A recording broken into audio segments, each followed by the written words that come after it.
The Bucks got their second look at a rookie pitcher from the Reds who made the most of his second opportunity. Tonight, this rook will get another look at the Buccos, who in turn will send one of their own kids to the mound as they try and even this weekend series on the North Shore next.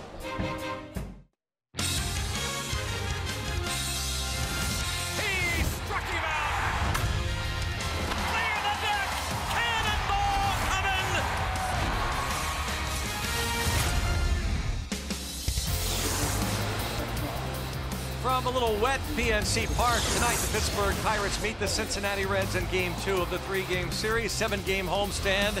The Bucks dropped a 7-3 decision to the Reds last night, but folks excited about Josh Bell t-shirts given away to the first 20,000 fans. Greg Brown along with Bob Walk and Robbie Itzbakowski. Glad you could be with us. We'll talk Josh Bell as we go along tonight. He's having a great rookie year. Jamison Tyone got off to a great start, Bob, tonight's Pirate starting pitcher, but he has fallen on hard times lately. Is there any particular explanation that you have for Tyone's struggles? Well, it looks like it's something pretty simple. You know, Greg, ever since we first saw him last year, he's always looked in control of everything. And then not only his emotions when he's out on the mound, but the curveball, fastball, changeup. He knows right where it's going all the time. You look what has happened to him in the last 7 starts. The base on balls has gone up, and that means obviously he's walking more people, so the control is not there. When you start to lose the control, it's not always just the walks, it's also the batting average against, because the ball starts getting in the middle part of the plate. So the key for me and for him, I think, is just start throwing strikes again. Get command of that fastball especially. What about the key to beating the Cincinnati Reds? The Pirates have lost 9 of 13 to the Reds, including last night. They're 1-5 here. Does it all start with their leadoff guy, Billy Hamilton? Well, I think it does, Greg. You know, anytime you have a player with his skill set, I mean, you got to keep him off base. He can cause so much havoc out there. Now, you've seen him hit a couple of home runs right there, but that's not really his game. His game is to run those bases, cause problems, cause errors. Like yesterday, gets on with a single, steals second, throw goes into center field. Before the game hardly even starts, he's standing at third base with nobody out. That's the kind of stuff he does to you. Well, see if the Pirates can keep Billy Hamilton off the bases. The Pirates getting ready to take on the Cincinnati Reds in the middle game of the 3-game series. We'll have all the action for you coming up next.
Baseball on AT&T Sportsnet is brought to you by Allegheny Health Network, the largest health system rated #1 in the region for all the things that matter most.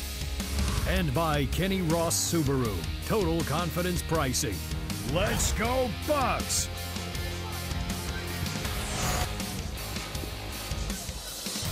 Here comes Jameson Taillon, taking the mound for the 21st time this season. Talked about his control numbers being off the last several games. We'll see if he can't throw a bunch of strikes tonight. See if the Pirates can't snap a 4-game losing streak.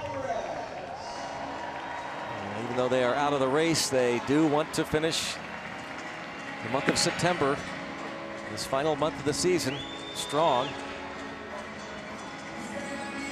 Check out the Reds starting lineup. Brian Price, and the Reds are 58-77 on the year. There's Billy Hamilton, career .297 hitter against the Pirates, hitting .246 this season overall. Zach Cozart, Joey Votto follow. Adam Duvall is the cleanup man with Scooter Gennett having a great year. He is at second base. Eugenio Suarez is the third baseman. Rookies Philip Irvin, Stuart Turner, Tyler Mahle round out the starting 9. Take a look at Taillon's numbers. We discussed it during the open about the control numbers kind of getting out of hand in the last, 7 starts. And so that's what we're going to kind of focus on tonight to see what kind of control he has, especially of the fastball, and staying out of the middle of the plate, but still throwing strikes with it. And the Honda defense, Jordan Luplow gets his 3rd major league start. He is in right field. Andrew McCutchen in center, Starling Marte in left, David Freese, Jordy Mercer on the left side of the Pirates infield, Josh Harrison, Josh Bell on the right side, and catching is another rookie, Elias Diaz, his 3rd straight start with Jameson Taillon on the hill. Pirates have talked about the starters having a role in who catches. Taillon has Diaz behind the dish for the 3rd straight start, and underway with a strike. Awfully important, of course, against Billy Hamilton, who's not so sure. Angel Hernandez is the home plate umpire. Yeah, got a call right there to start the game. I mean, that'll portend good things. Did not get one there. Okay, well, it's even. Even 1-1. 1-1 is what the count should be. John Tumpain at first, Sean Barber at second. The crew chief is over at third, Ted Barrett. Down the line and right foul. Remember that moment, because that could really be the difference in the ball game. We just talked about the Pirates, and look at these numbers for when Billy Hamilton gets at least 1 hit, which he did last night. Only 1 hit, but started things off. They are 31-10. That's pretty incredible graphic right there. And toward the line and right, and he's got another, and of course that speed, it's a double. Standing at second easily with a double on a 1-2 pitch, and hitting about .370 in his career now against Taillon. I tried to get a ball by him inside. He put it right. That was where they wanted to throw him. Excuse me, inside. It's where the target is. 97 miles an hour, and Hamilton just gets enough of it. I mean, that certainly is not barreled on the end of the bat. Just kind of pushed out there, and with him, it's a double. As soon as he can find some grass out in that outfield to land the ball into, so often it can be extra bases with him. And be ready, because he's looking to take third. And now these are the things that we've talked about so many times over the years about sabermetrics and numbers. His on-base percentage of just .296, which is 12th in the National League among leadoff hitters who've led off at least 50 games. But once he's on the bases, the havoc that he creates, and that is a fair ball. Well, foul called late. It looked as though Freese, well, no doubt Freese thought it was very well followed through on it, or couldn't take any chances. Yeah, but there was no call until after the throw was unloaded. Yeah, he's got to keep going. I mean, he didn't hear anybody yell foul.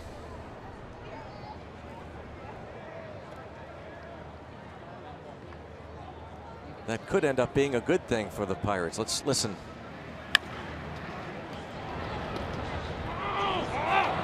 Now it's a foul. The ball's in the air. 1 ball, 1 strike. So it could be a good thing, because if Taillon can now get Cozart and keep Hamilton at second, that's a big item. Yeah, I think the home plate umpire is the one that made that call, right? Angel Hernandez.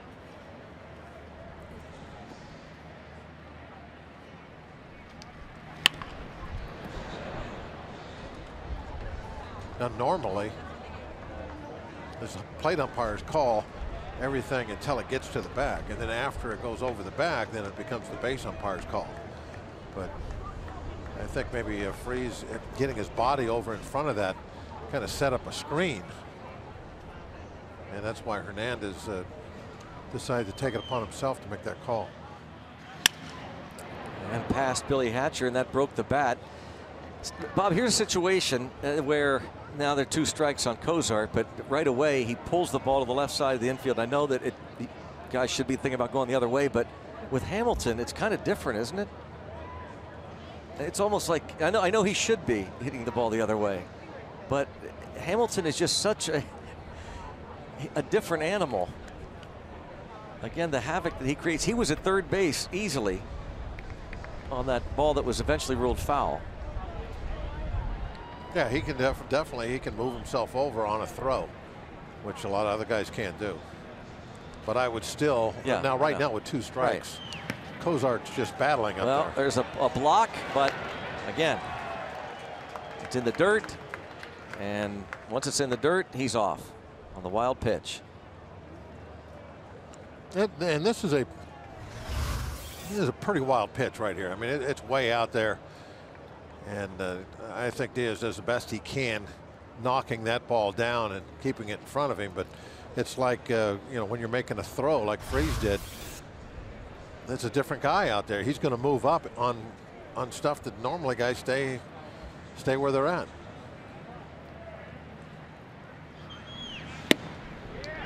And gets a nice, generous called 3rd strike from Angel Hernandez. That must have been on the swing. That was way inside, I thought. A big strikeout, and for now, Hamilton still at 3rd. Let me check it out and see where this pitch is. Yeah, that ball's way inside. That had to be on the swing. Looks like he called it a strike, Bob. Yeah, I know. But he really missed that one bad. That's way inside. Yeah. So now Joey Votto. Seems almost a given that it'll be 1-0 Reds with this guy at the plate. Well, nope. Pop up. Oh, how big is that? Joey Votto has an easy RBI. Just put the ball on the ground. Here's another thing too about Votto. Are you surprised he swung the first absolutely. pitch? I mean, what do you see, about 100 pitches off Taillon last time? It was so interesting. You see how mad he is at himself. That start against Taillon, you could tell he had gone to the plate, his first plate appearance, with a game plan that was to choke up at the very beginning, and he was going to foul off every pitch necessary, just counting on getting on base, and he did. And now Taillon not out of the woods, but a strike. Joey Votto walked 5 times on Sunday in 5 plate appearances, 3 of those against Taillon. This time up, swings at the first pitch.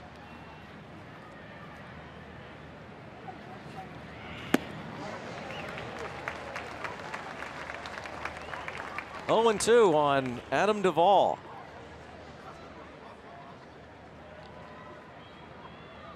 I think Duvall's one of those guys, if you make your pitches, you're going to handle him pretty much all the time. And he's going to live off your mistakes. Unfortunately for Taillon, he's made too many against Duvall. 375 career average against Taillon. Almost got him to chase. The block by Diaz. Hamilton was at 3rd with no one out. Tyone strikes out. Cozart looking. Votto pops up on the first pitch, and now 1-2 on Adam Duvall. 91 RBIs.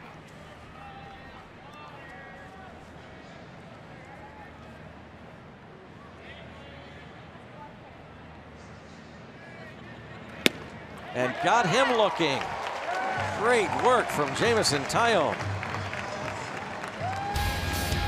Billy Hamilton and the Reds do not score after a half.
Toyota RAV4 starting lineup. Josh Harrison ready to lead off, and it's Starling Marte and Andrew McCutchen with Josh Bell hitting. Clean up David Freese his last 5 games. Nice work. 375 average for him. Elias Diaz catches. Jordan Luplow looking for his first major league hit. Jordy Mercer, Jameson Taillon.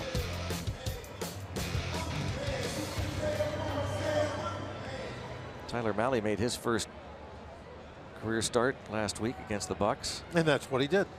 5 innings. Matched up against Taillon on Sunday. Looked pretty sharp first couple innings. And then Pirates, after they saw him one time, started doing much better. Great numbers from the minor leagues. What was odd too is he's really a good control pitcher in the minor leagues. And, that kind of wasn't the case when we got a look at him in Cincinnati.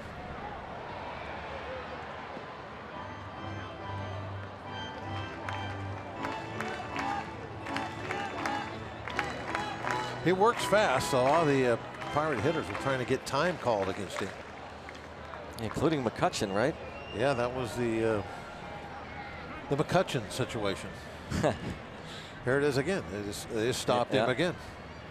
Now, Jeff Kellogg was the home plate umpire last Sunday and did not grant McCutchen timeout. Shortly after Mahle had buzzed McCutchen, McCutchen hit the dirt, his second at bat of the ball game, and 2 pitches later, the quick pitch. There's a fly ball to right. Schebler. Well, McCutchen was furious at the fact that Kellogg did not give him timeout, and this is it. You'll watch him. Timeout. Nothing. So takes that pitch. He'll try it again later in the at bat. Timeout. Screamed it this time. Still nothing, and he ends up rolling it to the shortstop and basically saying, you know, to Jeff Kellogg, I'm not trying to pull anything here. I'm just looking to get set. And then he was really upset. He was even angry at Clint Hurdle. Later, they literally hugged and made up in the dugout. Here's the thing, though. You're an 8-year veteran. This guy's making his first big league start. You're a National League MVP. And a guy making his first major league start. You call time, you get time. Yeah. I mean, it's the way it is. It's not the rule book. Rule book has nothing to do with it in that situation. Base hit for Marte. After the fly out to right, a little bloop single to right, and here now is McCutchen once again. And Marte can be a little bit like Hamilton, obviously, with his speed. Cause a little havoc out there. See what he does.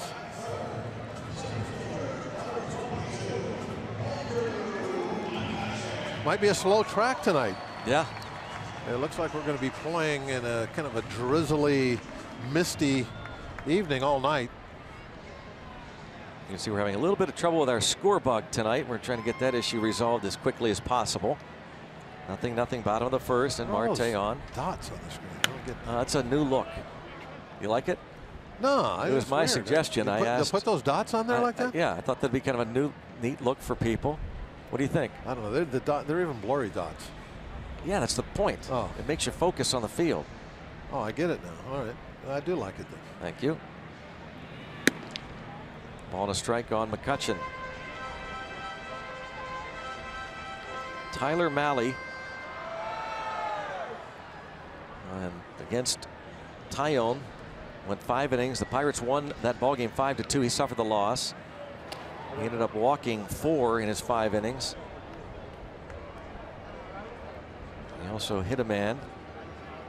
Marte was 2 for 3 against Mahle.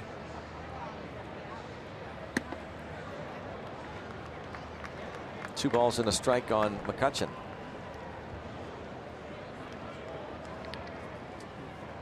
Reds have used a bunch of rookies this year. Pitchers, position players. Breaking ball misses. 3-1 on McCutchen. Brian Price next to him is the bench coach Jim Riggleman.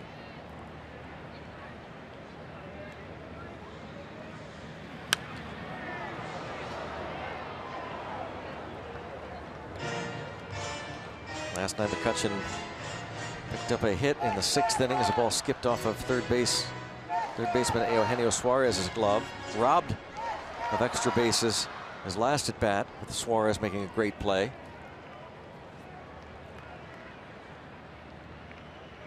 Marte takes off. 3-2. Count sticks.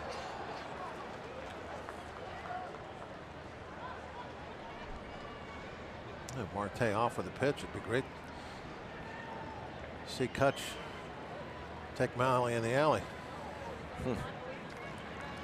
Bob was waiting on that one. Could not get that line in last Sunday, but glad we could have him do it here. This ball toward the left. And that'll be the second out.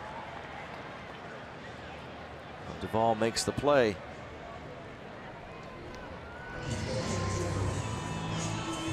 Josh Bell coming up. We're going to be getting to our Rivers Casino tips to win. Stay out of the dots. Now, defense, we've made 9 errors in the last trip through the rotation, 5 games. Got to catch the ball and throw the ball tonight. And opportunity, talked about this young guy, Mahle. He walked 4 in 5 innings, hit, I think it was Jay Hayes. Yeah. 5 free passes. He does that. If he's a little wild tonight, somebody come up with a big hit and make it hurt. Seize the opportunity, Greg. This guy here, Josh Bell, has been doing just that. We must sally fourth against Mahle. Seize the opportunity and create a rally. Now, Sally, you're talking about the Sally League? South Atlantic League? It's not a bad league, Sally League. Yeah. Used to be the old Western Carolina League.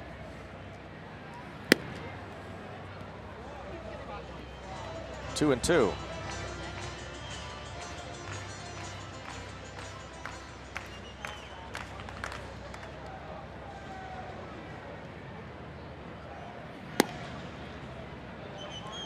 And now full count.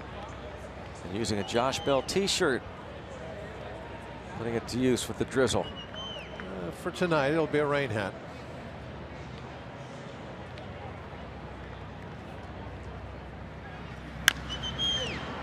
Little tapper. Wet ball.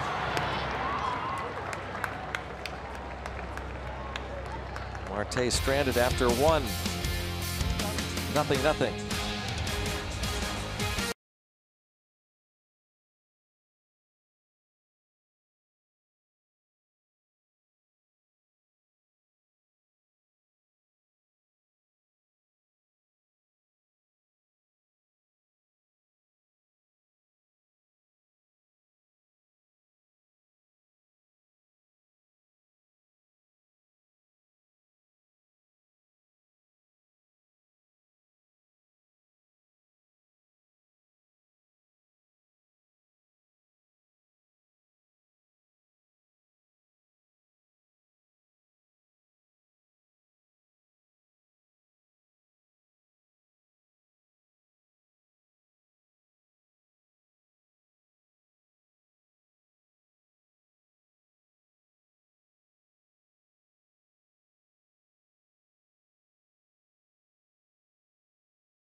Some news and notes. How about Charlie Morton, career high 11th win? The Astros return to Houston's Minute Maid Park. First game of a doubleheader, and it was Charlie Morton defeating Matt Harvey.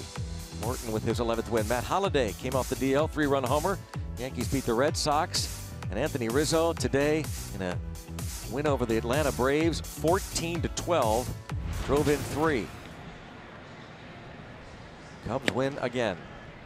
Quite a pitching matchup in Houston. I mean, the irony of it is Charlie, if it rains, it pours. Morton and Mr. Harvey. A.J. Hinch, the Astros manager, said today, this morning before the game, said we beat Hurricane Harvey, and we're looking to beat Matt Harvey, and they did. Ground Jock having a pretty good year. Nice numbers up for him.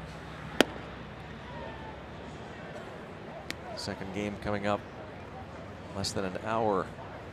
Astros hosting the Mets.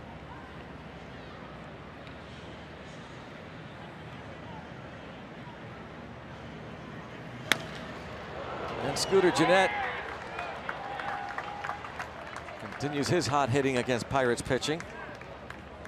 A leadoff single. About a 400 career hitter now against Tyone. What a great find he was. It's just, you think about that pickup, maybe one of the best of the year by anybody. Released right at spring training, right? Yeah. Right at the end of spring training. Yep. Brewers just let him go and signed on with his hometown team, the Reds. Second base position was available for Cincinnati because the Reds had traded Brandon Phillips to the Atlanta Braves, and the Atlanta Braves signed Phillips, made the deal after they had signed Sean Rodriguez, and he was involved in that car accident in January. So when second base became available in Atlanta, they quickly moved and acquired Phillips, who's now an Angel. Yeah, he got sent to the Angels yesterday for Tony Sanchez, right? I think he's one of the players involved. Former Pirates catcher.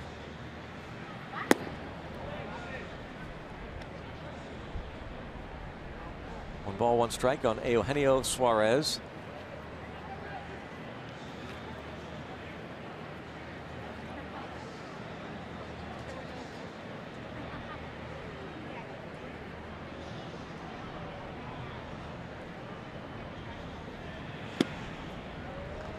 Missed by much, 2-1. Suarez a fine year, but he's not much of a long ball threat once you get him out of his home ballpark. 24 home runs this year. I think 20 of them have come Cincinnati. That is really, it's almost like he plays for the Rockies. Yeah.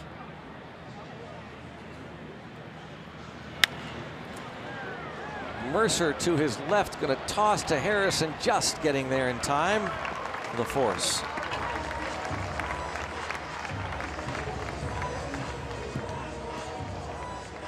That was a serious changeup, wasn't it? That was hit off the bat. When it's hit, it looks like it hit hard. You know what happened to it there, Greg? I think it hit the downslope actually of the mound. Really slowed it down. Which made it then hug the grass because there was no bounce. You could see the rooster tail of the water coming off the baseball as it was cutting through the grass, and that took all of the velocity off of it.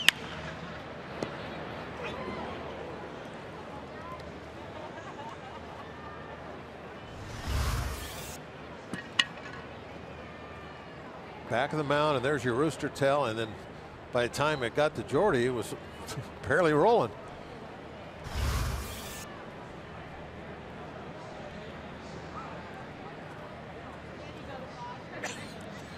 Phillip Ervin tied up.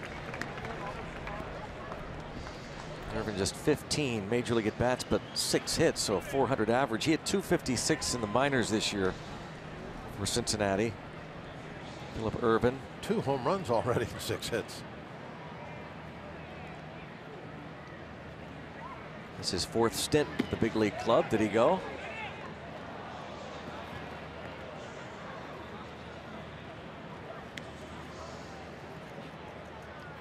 Jameson Taillon, this is his 7th career start against the Reds. 5th start this season.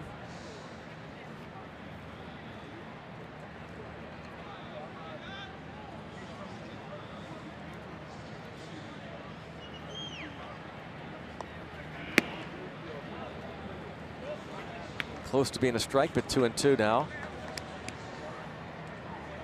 Taillon went into the 5th inning on Sunday in Cincinnati, but 4 walks, 5 hits, 2 runs, 1 earned, and no decision. The Pirates won the ball game 5-2.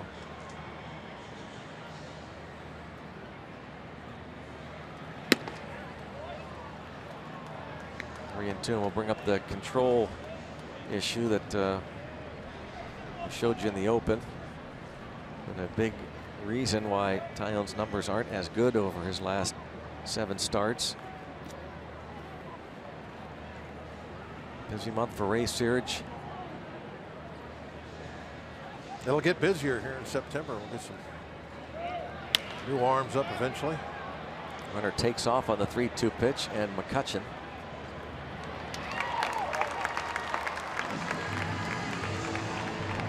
Tyler Glasnow is going to come up, I think. Oh yeah, no, that's little doubt that Glasnow is going to get some starts once Indy's playoff run is over, which will begin on Wednesday. They're going to play Durham in the first round of the playoffs.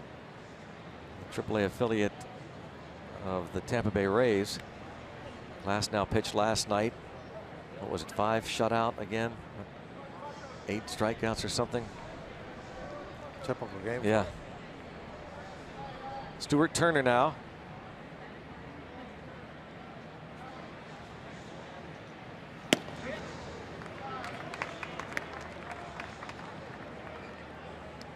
.62 at bats for Turner, 10 hits, and a batting average of 161. Spent some time on the disabled list.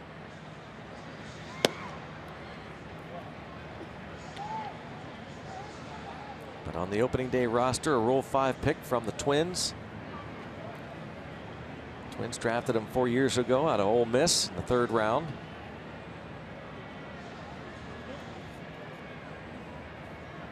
He and Tucker Barnhart now doing the bulk of the catching. Really a shame Devin Mesoraco.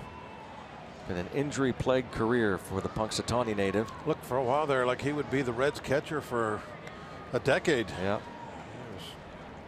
Really came on in a big way. It's hard to forecast those injuries. He's been plagued.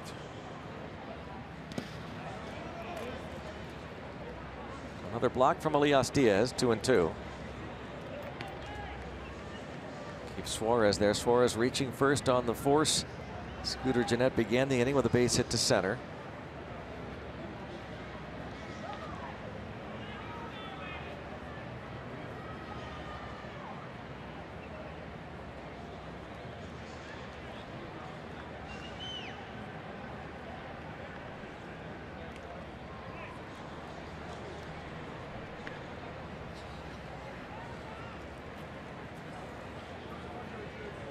Pitcher on deck, Tyler Mahle.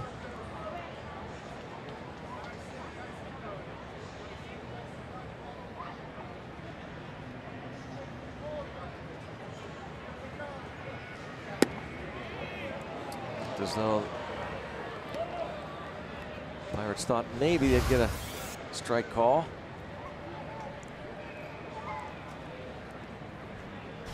Close. Very, very close. 3-2 the count.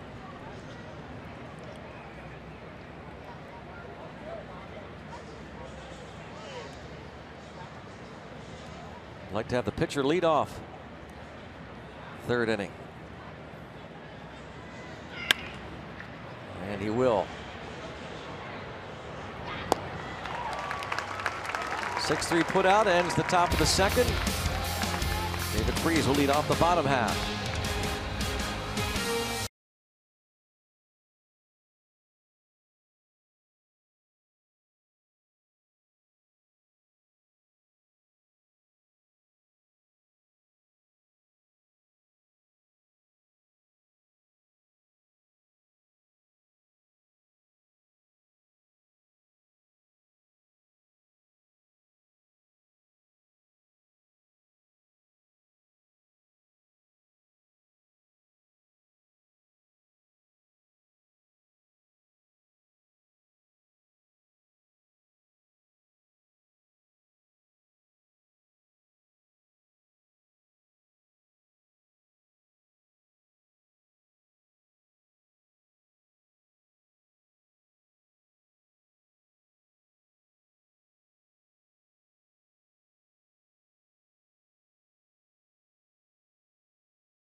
That kind of a night here. But actually the forecast improved as the day went on. Boy, last night when we left, a lot of talk about this game being in jeopardy. We're not out of the woods yet, you can see, but as long as the umpires let them play through this light drizzle. Oh yeah. Now, you know, we're going to see, you know, a lot of work on the mound, and yeah, the ground crew going to be put to work throughout the game. There's going to be some shiny spots out in the infield they're going to have to tend to. But you can see that there is an effect. There's been a couple of ground balls now that have been incredibly slow. They're just getting ate up. The infield grass is. It is a slow track tonight. So it is having an effect. Toward right over is Irvin, and out of play. Really, it's a good night to pitch. Yeah. You got the slow infield going. There's a decent breeze, kind of like last night, blowing in, kind of coming down the river. So, thick air anyway. Yeah, it's going to be knocking some balls down that might otherwise get over the fence. Anything that would normally be, well, maybe that's going to be a home run. Well, tonight's not going to have a chance. Not that there won't be a home run, but it'll have to be one of those balls where you get everything into it.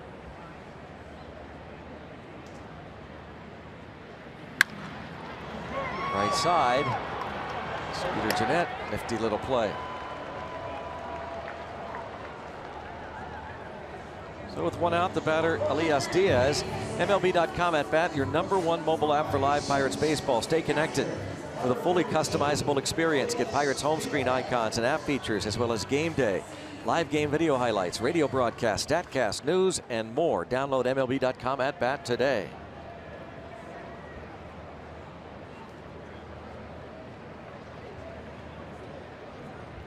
Elias Diaz takes the breaking pitch inside. 248 average, the major league level this season. Diaz was 0 for 2 last night, pinch hit, and then stayed in the game, which is happening a lot with Chris Stewart starting a bunch. And that issue came up again today in Clint Hurdle's office about Diaz has to learn how he's learning. Touched on that last night, how interesting it is going to be next season. Pirates catching situation. Broken bat roller to Suarez. 2 outs. You know, Greg, I don't think it's that you're judging, you know, young guys for next year, because we've talked for 20 years now about how you can be fooled by September performance, that you don't really make a lot of judgments about that. But the valuable part of September with the young guys is the experience they can get for themselves. You know, the multiple reps, the at-bats, the innings, you know, off the mound, that stuff. I mean, where else are you going to get that? At the big league level with the big stadiums, you know, the tall lights, right, the big league umpires, you know, everything that comes along with it. Where else are you going to get that? So that's why September is very important to guys like Luplow to come up here and experience. So next year he knows what it's like. It's not all new to him. And that's where a lot of the value comes from, the September baseball, when you're getting these young guys some innings. Now, you know, Max, he's been up here for a while now, but I would imagine he'll probably get more playing time in the month of September than he has the whole rest of the time he'd been up here. You got to have that, get that experience, that feel. You know, we talk a lot about young guys being inexperienced. Well, how do you get by that? Give them the chance to be experienced. It's the one, I hesitate to call it a positive, but you know, in a dreary year, as it turns out, the Pirates are not playing meaningful baseball now this month of September, but you can draw some positive out of it by letting some of the young guys play to get that experience. Yeah, and we're not talking about every day. Yeah. But just, you know, more than you would say in July and August, obviously, when, you know, the things are still up in the air as far as can you catch the Cubs or not. Well, now that's beyond reach, so, you know, other issues take priority. 3-2 the count. Jordan Luplow, 1 walk. He's got that out of the way, but he may get an infield hit, and he will. There's his first major league hit. Diving stop by Cozart, but really no chance. So Jordan Luplow, the experiences of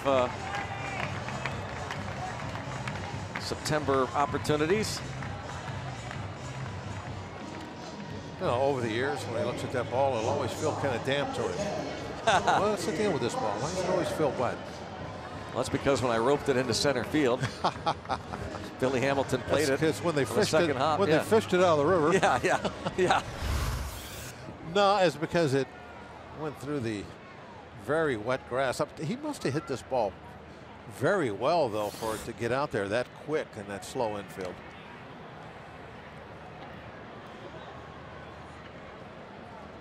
Jordan Luplow, whose great uncle played for the Pirates many, many years ago.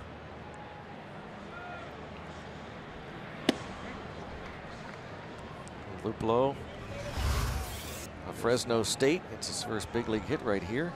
Base knock again.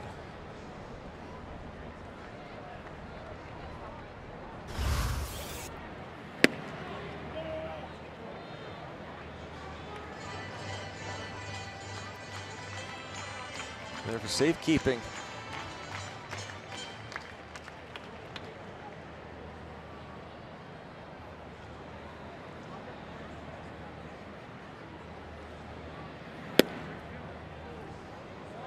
Two on Mercer.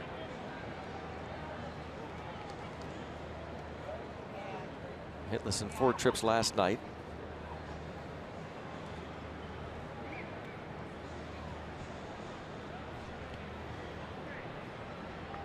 Luplow can run a little bit. We're paying attention to him.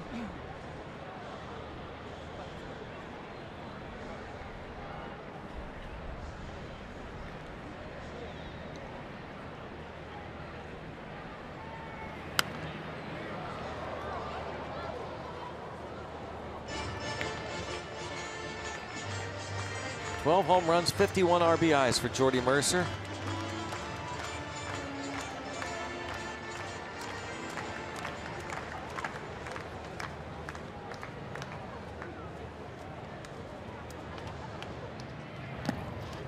Luplow takes off, and he's going to reach without a play. That ball in the dirt, good anticipation.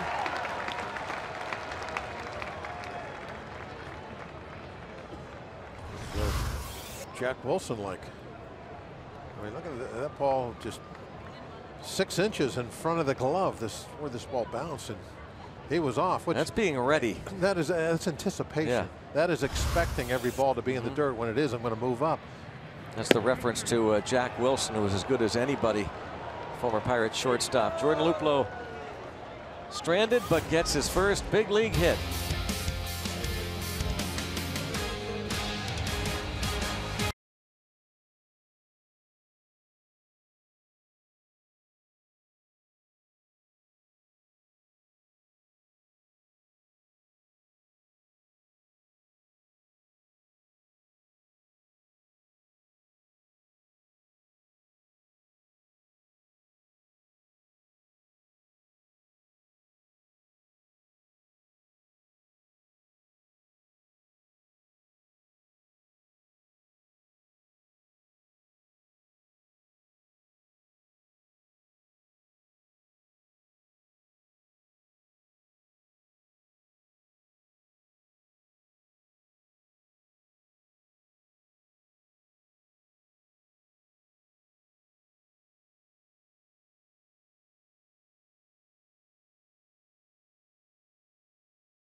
Bring the family tomorrow.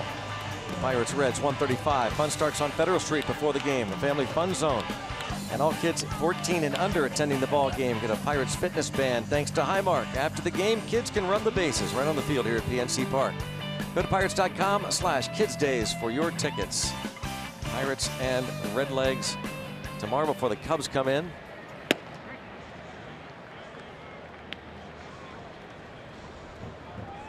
Jordan Luplow. Great feeling to get that one.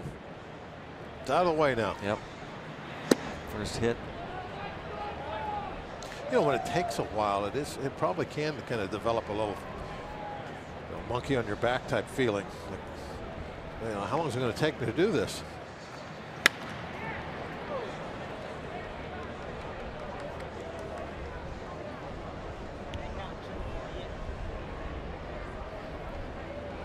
Yeah, I'm sure you have to start pressing, right?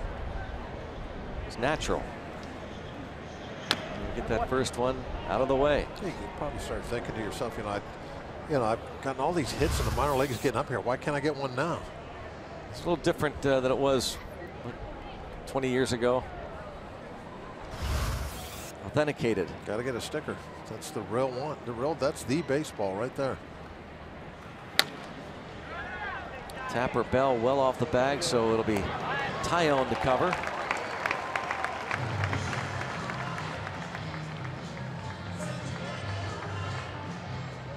Billy Hamilton will be coming to the plate. Tonight's Barrel Automotive team leader stat. We talked about him in our open. Billy Hamilton has been a real thorn in the Pirates' side.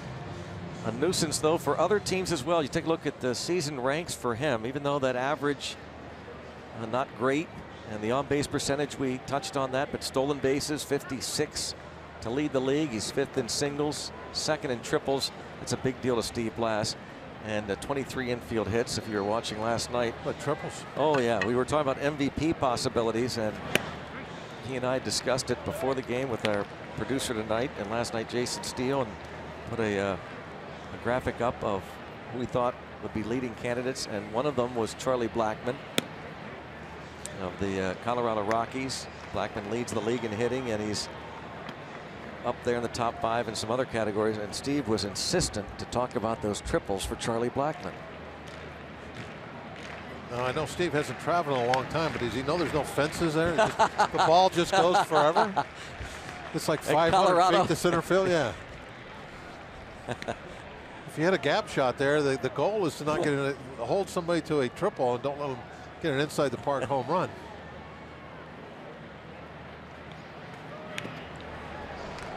But I like triples too, Greg. Oh, I do too. I think that I think it's the best play in baseball. It's a mark, really, of how hard guys run from first to second on a base hit. Yeah. Or not first to second, home to first on a base hit.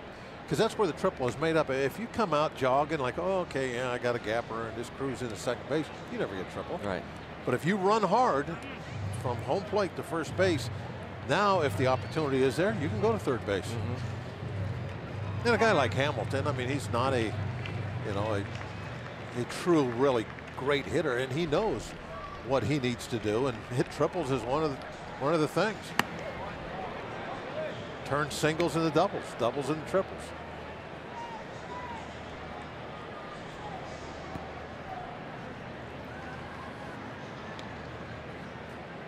So yeah, they're going after Hamilton up and away, but this time downstairs, dropping quickly, but there's Andrew McCutchen. Little swim move as he makes the catch and has some fun sliding on that wet grass. He's a little wet right now after that head first slide, diving into that wet grass. Towel, please.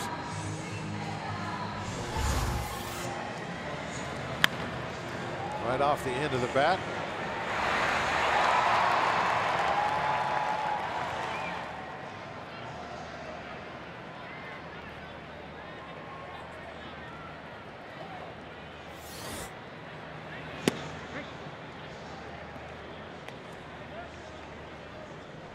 McCutchen with the play on Hamilton.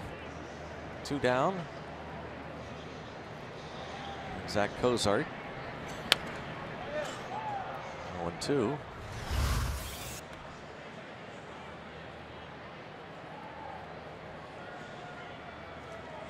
Jason Tyone. Yeah, for a number of years, you wouldn't see Kutch make that diving play coming in like that. He would always go feet first. But this year, he's done that a dozen times. And he's made some of the best diving catches that I've seen him make in his career this season.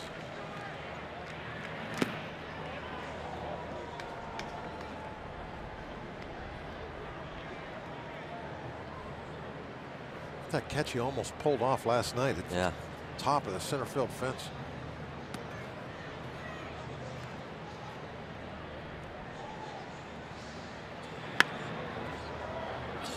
Now Jay Hay will throw on and get Cozart easily as he's just trotting casually to first base. 1, 2, 3. Nothing.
A scoreless game between the Pirates and Reds here on the North Shore. I'm Robbie. It's Mikowski. Well, even though he's on the DL, Pirates super utility man Adam Frazier was given an award before the ballgame today in a pregame ceremony. He was awarded the Major League Baseball Alumni Association's Heart and Hustle Award. Now, the award honors active players who demonstrate a passion for the game and best embodies the values, spirit, and tradition of baseball. Now, what's cool about this is it's voted on by alumni players with established relationships to each team. Now, the national award will be given out November 14th in New York City. Last year's winner was Todd Frazier, who now plays third base for the New York Yankees. And if you remember back, Greg, the winner in 2014 was Josh Harrison. Not only was he the Pirates nominee, he also won the national award. So here's hoping Adam Frazier could do that as well, guys. Yeah, that would be great. It's unfortunate that Frazier, Robbie, went on the disabled list for a second time last week. A hamstring issue, because he had a great opportunity once Marte was suspended and Polanco went down. Chance to get a lot more playing time. Unfortunately, the hamstring, he and Polanco both have had to deal with that. Polanco 3 times. Frazier twice. And here is Jay Hay.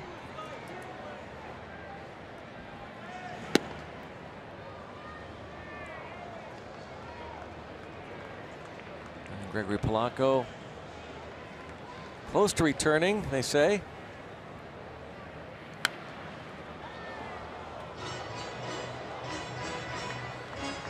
Earlier today, out working in right field. Todd Tomczyk, the head trainer, and Clint Hurdle watching closely.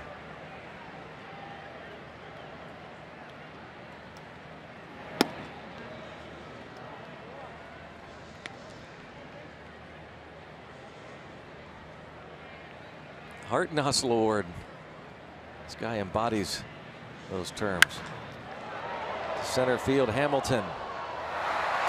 And Hamilton diving onto the track.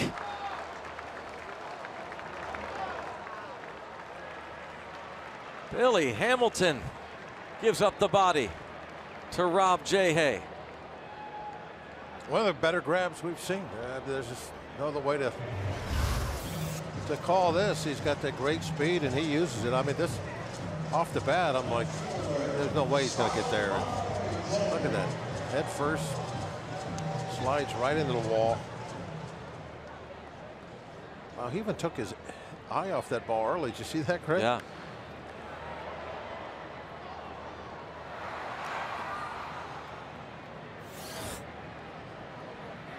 One of the best we've seen in a while.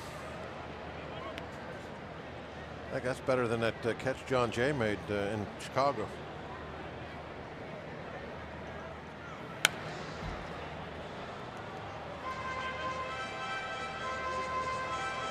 Billy Hamilton can go get it.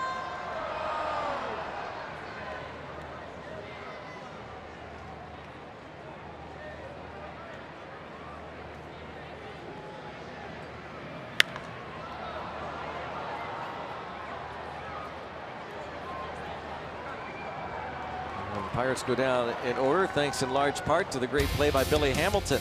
0-0.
It's time for the Toyota all-wheel drive RAV 4th inning.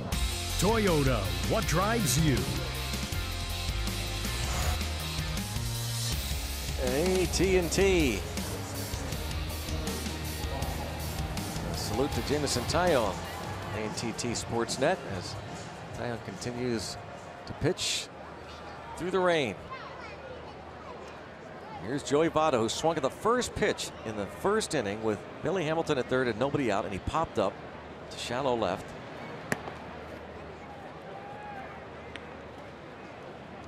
Always entertaining, whether he's at the plate or at first base. No, you're right. He always has a plan, and you can watch it. You can see him think. Yeah. He is would be, I don't know if you'd call it fun because he's such a good hitter, but challenging to play that little cat and mouse game with him about, what's he trying to do this at bat? Is he looking to pull, drive the ball? Is he playing defense? Just waiting the last possible moment to make a decision on whether to swing or not. And is going to have some of those foul the ball off cricket type swings. 96 right there. Yeah, waited a little long on that one. So now what do you do, Mr. Votto? Mr. Taillon shaking off Diaz a couple of times. About 4 times, only has 3 pitches.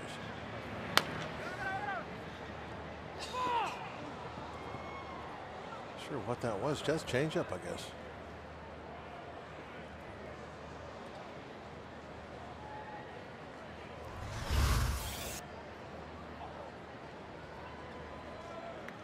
This is how that's supposed to go. The base umpire makes the call. In this case, John Tumpain.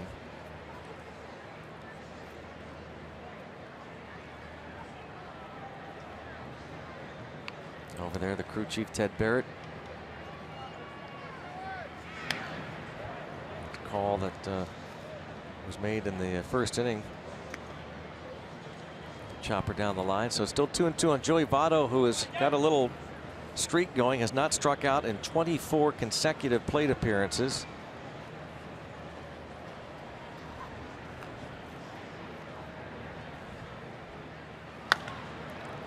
And a nice backhand play by Josh Bell to retire Votto. Josh has played some nice defense the last couple of nights. Last night, and made some good-looking plays so far. Now, I know this looks pretty simple. I mean, this is just a decent hit ground ball to his backhand. He gets over there quickly and catches it. But there's been times this year where that play right there has been a little bit of a challenge for him to come up with.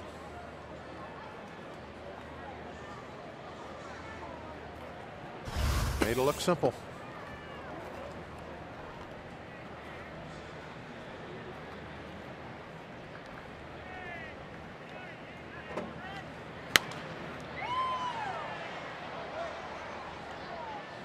It's going to be interesting to watch Josh Bell develop not only offensively but defensively as his career rolls on. He has such a great approach, attitude, great human being. You can envision down the road, if he continues along this path, that the down the road players are going to start looking up to him. Yeah, I don't think there's any question about that. Definitely has that character.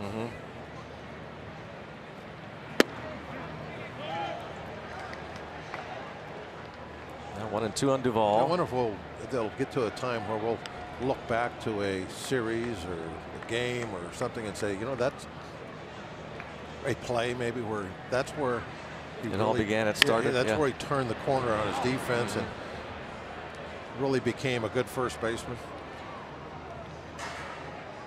As well as he has hit the ball this year, there's obviously been times where the defense has been challenging for him.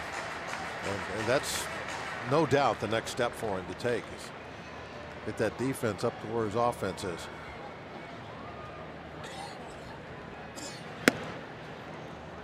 And a lot of times, Greg, I think people take defense at first base, a little lightly. Like, oh, you just got to stand over there and catch the ball. It's another thing we talked about last night. It has an effect over the entire infield. Yeah. It changes everything.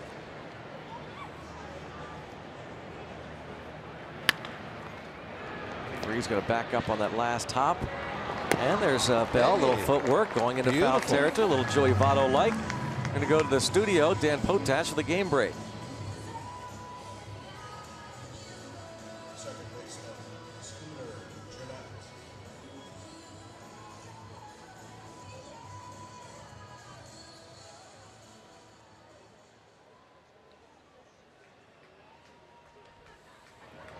Well, he's one of the guys, Dan, that we were talking about last night, is definitely going to receive some MVP votes. How many troubles is he had? Probably not enough to satisfy Steve.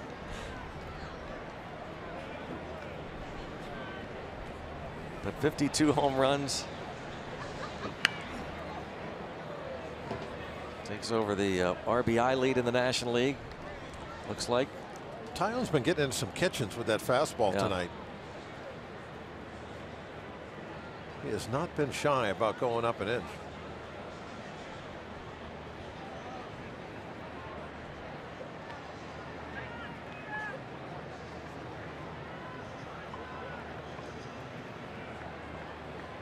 Oh, 0-2 on Jeanette, singled to start the second.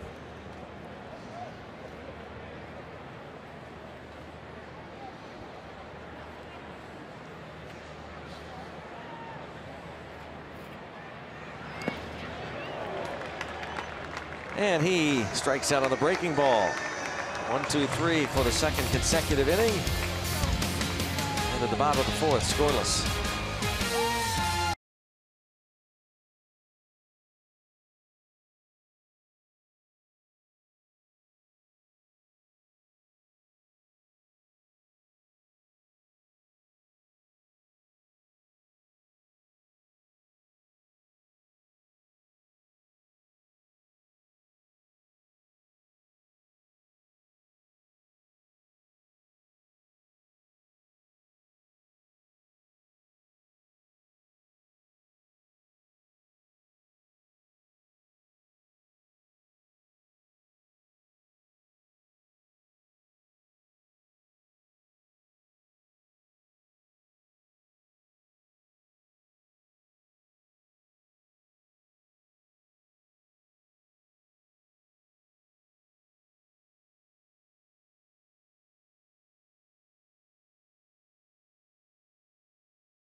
Baseball on AT&T Sportsnet is brought to you by the all-new Chevy Equinox and your Western PA Chevy dealers. And by Day Automotive. We're gonna make your day. Let's go Bucks!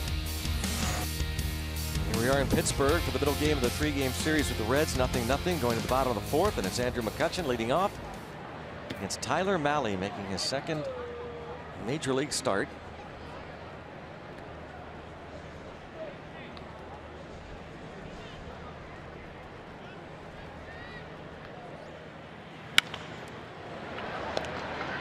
Cozart.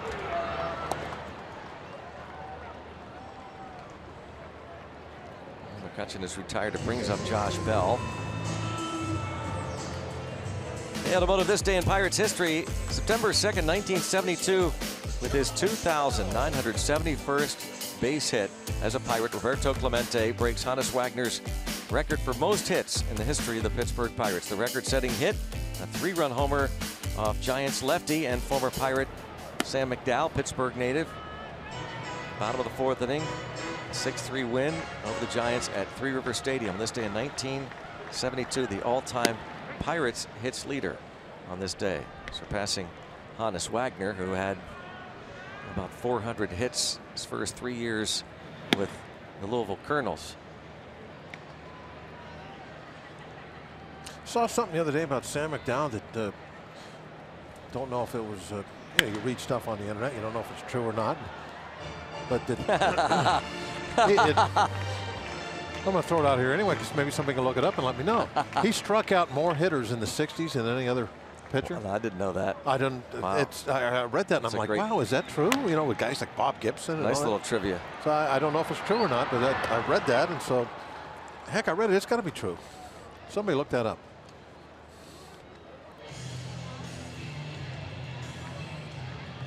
Well, Roberto Clemente hit the home run off Sam McDowell on this day in 1972.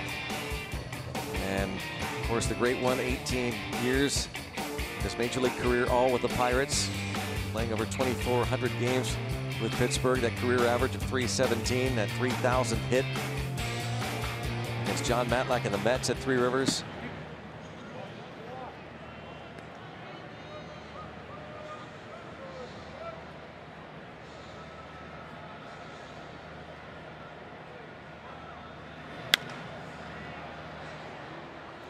You know, I find interesting, Bob, trying to, you read old articles about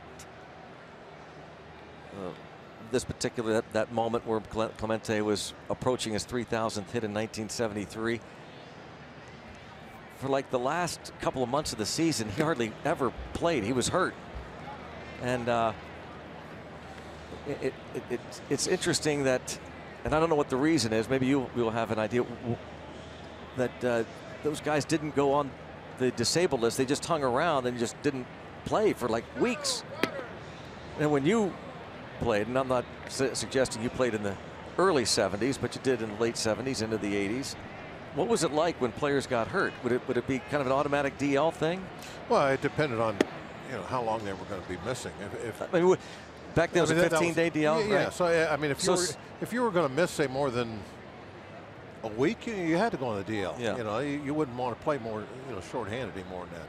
So that was kind of standard. Yeah, they tried to figure out, well, okay, well, how many days off is he going to need? If it was more than a week, well, we might as well DL and get somebody up here to play then. That's kind of what it is now. If it was going to be 3 or 4 days, you might try to play shorthanded for a while, and you had smaller bullpens then, so you had more guys on the bench, so it was a little easier to cover up for somebody that's being hurt. That makes sense. Less pitchers, a couple more position players you could cover. Yeah.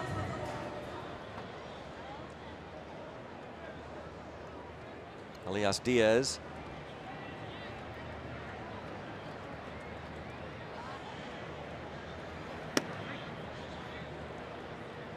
After the hit by Freeze.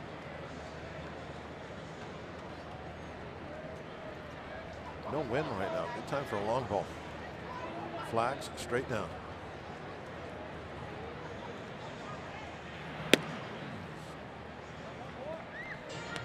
By the way, I misspoke a moment ago. It's, of course, 72 is later this month that Clemente would collect his 3,000th hit.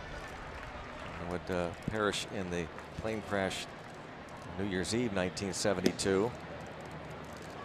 It was on this day that he became the Pirates' all-time hits leader. That home run against the Giants. And Nellie Briles was the winning pitcher that night, September 2nd, 1972. 2 starts before that one, the late Nellie Briles pitched against the Giants in San Francisco. Gave up a 2-out base hit to Ken Henderson of the Giants. It was the only base runner in 9 innings. Came within 1 hit, 1 batter of a perfect game. Again, something I was unaware of. Oh, nice little pick there by Scooter Gennett. Retires Elias Diaz. And the Pirates strand a runner, 4 scoreless for Tyler Mahle.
Park. And hope you'll consider donating to assist those affected by the devastation caused by Hurricane Harvey. You can visit youcaring.com/Pirates Charities. Pirates Charities is going to match the first $25,000 donated through the website. Every donation helps. Go to youcaring.com/Pirates Charities. And of course, the man who grew up in the Woodlands area of Houston knows firsthand about the devastation in that area.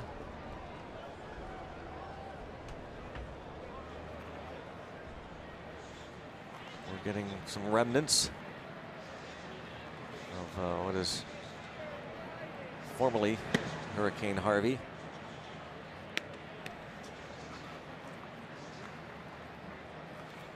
Suarez leads off. Just Misty Harvey now. Yeah.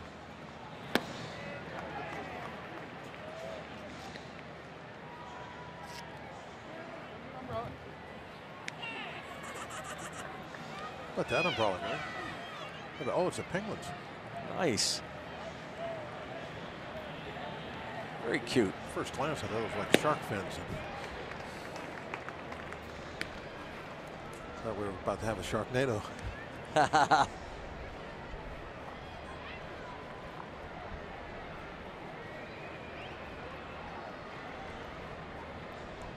Ball and 2 strikes on Suarez.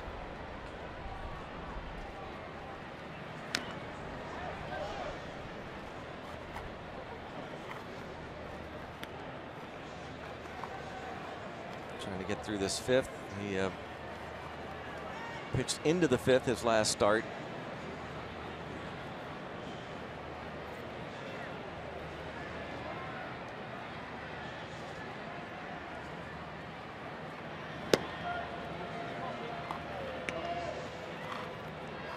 One win for Tyone in the month of August. And 1 win over his last 7 starts. And 3-2.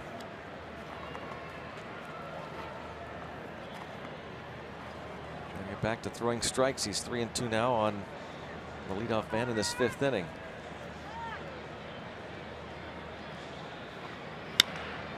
And lifted to Marte.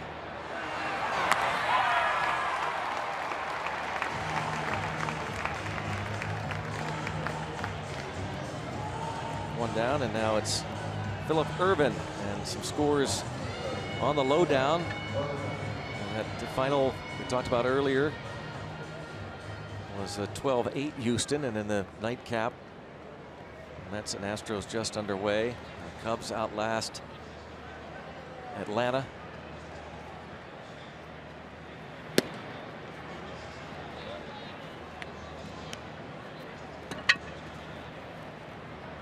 Giants at AT&T Park in San Francisco.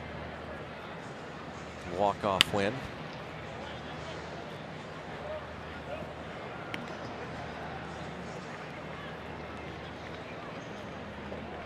Well, the Giants had tied it in the 9th and won it.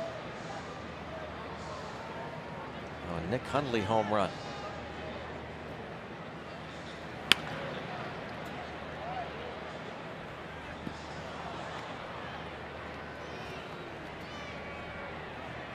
Dan Potash told you that Giancarlo Stanton hit his major league leading 52nd home run tonight for the Marlins.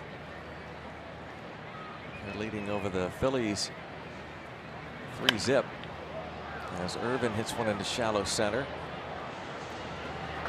That home run for Stanton, his 34th in the last 63 games. That's why his name is on the list of potential MVPs. Anxious to get Bob's thoughts. We put this list together yesterday and feel like there's a handful of certainly worthy candidates.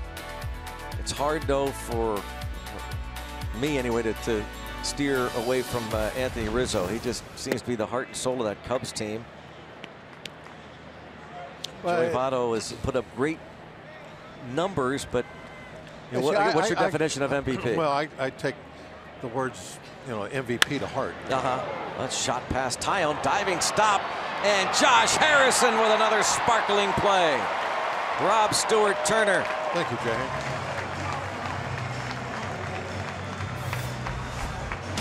Josh Harrison.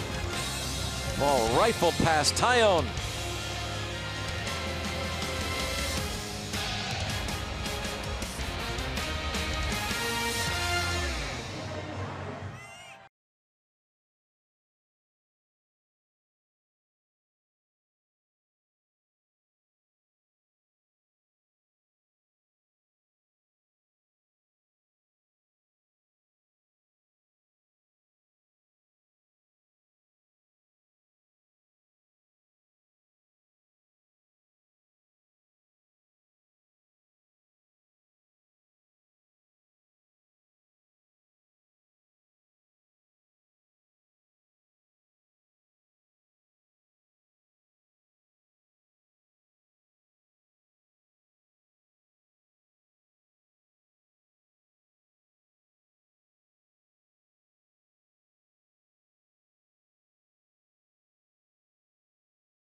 In the third inning by Billy Hamilton. This time Stewart Turner is robbed of a hit by Josh Harrison. Yeah, this is almost a kind of a signature play, I think, for Jay Hay to make that dive, bounce up, and throw somebody out from his knees.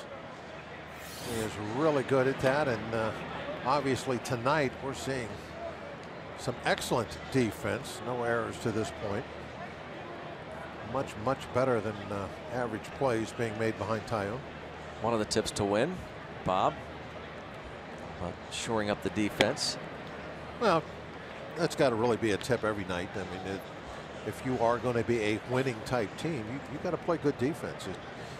We talk all the time about pitching being kind of that foundation that every winning team is built upon. Well, the I don't know, half brother or whatever to pitching is got to be defense. I mean, they're really truly hand in hand. It's hard to have good pitching unless you don't have that, unless you have that solid defense to go with it.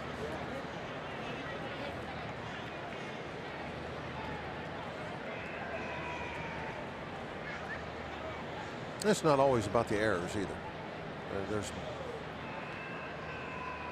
more to defense than fielding percentage. Well, Luplow had the hit, his first in his big league career, in the second on the diving stop by Cozart. This time Malley grabs it before it has a chance to go into center. Malley is matching Tyone's zeros. He has allowed only 3 singles. One out base hit by Marte. Wasn't hit hard, just dropped it into shallow right in the first. The hit by Luplow, the infield single, and David Freese lined the ball the other way last inning.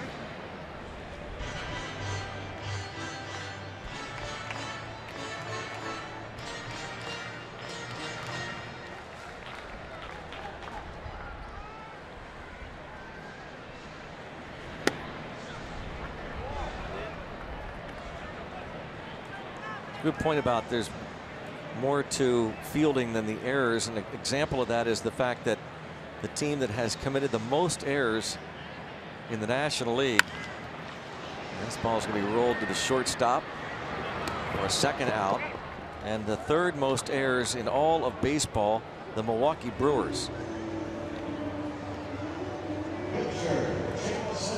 Milwaukee within a couple games of a wild card spot. Currently they're tied with the Nationals 1-1 in the bottom of the fourth. But it also makes you wonder, where would they be if they played better defense? Yeah. And they wouldn't be worrying about trying to get a wild card spot.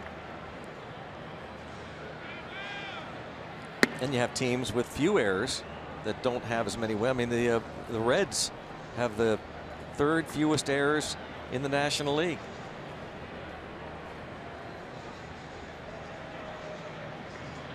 They need to make more errors that bring down that team ERA that's up in the clouds. So there's joking about that. I know, rationalization. Well, if there was more errors, then it makes sense. The ERA is going to come down. Yeah. He joked. Truth. I mean, just the Rockies and Marlins have fewer errors than the Reds. The Reds have only 58 wins. Only the Giants and Phillies have fewer. The Rockies, they can play some defense. Yeah. And they have for years, though. It's not just this year. I mean, a handful of years they've played great defense.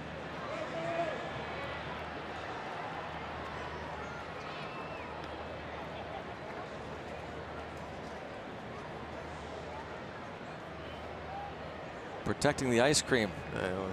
You can't get the ice cream wet. It'll melt all over the place. Jameson Taillon collects his third hit of the season. No cheapie there.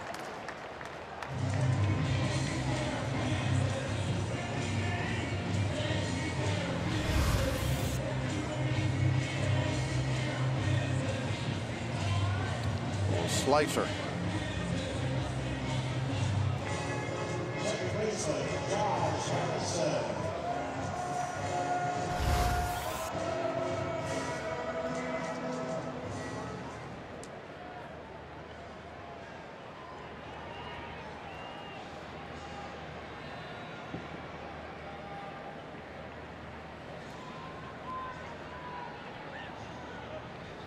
Jay Hay. The ball hit toward the track in right center, and Billy Hamilton made that diving catch.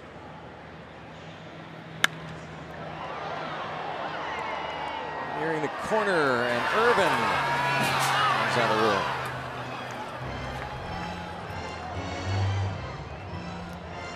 Came down right on the Bowser blast ladder.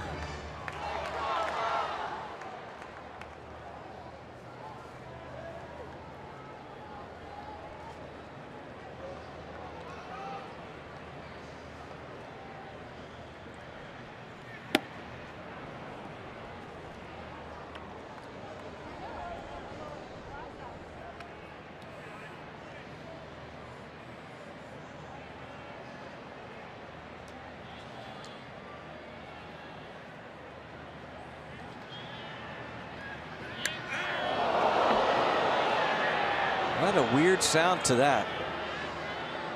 And that sounded like bat handle, but if that got him on the hand or the wrist, that's not good. You could hear that clearly. It was not a soft hit.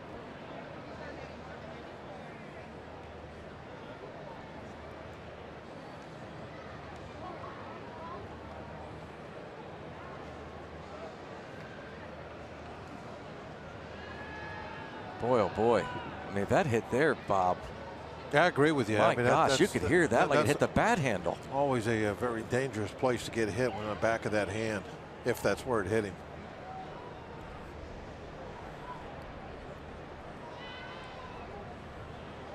I think maybe it was more on his wrist. Looks like they're.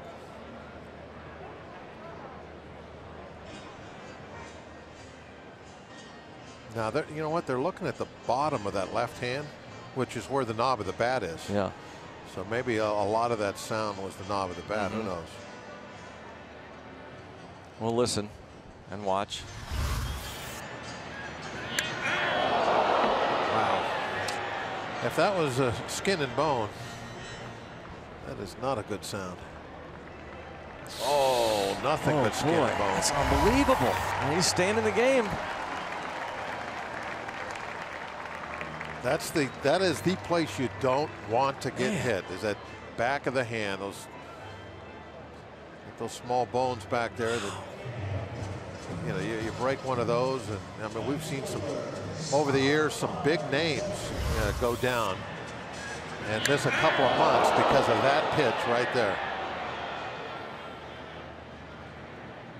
Oh, okay, it did get, I see that. That was the side, did get some of the handle. That's a better angle. So it got part of the knob of the bat, maybe deflected some of that. That was that bad sound. Doesn't appear to lessen the pain as Harrison still tries to work his way through that. There's been some guys that go with the big, thick pads on the back of that bottom hand. Just trying to prevent that.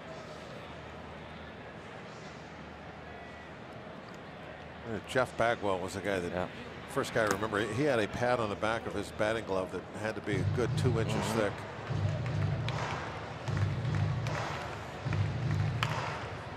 Marte's gotten hit a lot there over the years. That left hand. By the way, that's the league leading 23rd time that Jay Hay's been hit. The Pirates record of 31 held by Jason Kendall. 2 different years the former Pirates catcher was hit 31 times, 1997 and 1998. Possible infield hit for Marte, and he will, and Cozart knew it right away. That loads the bases. Hit by Tyone, hit by pitch, infield single, and now Andrew McCutchen. Another one of those items on his wish list. First ever grand slam. Sure would come at a nice moment. Nothing ball game. Get one over the fence.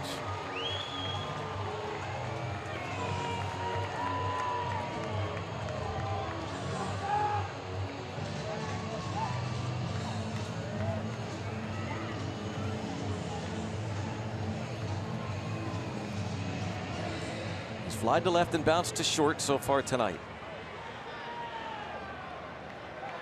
Right center, Greg. That's where he's going to hit it.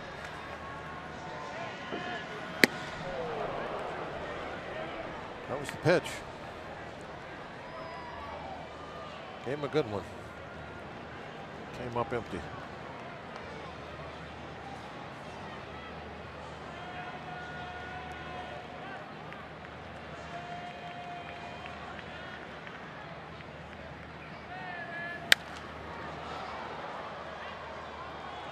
So a couple of strikes on him. We thought that was a pretty good pitch to hit there too. Yeah, that one was pretty close to being center.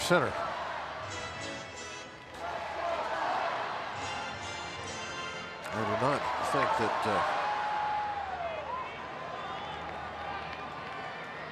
well, he wants to throw another one anywhere close to that second pitch.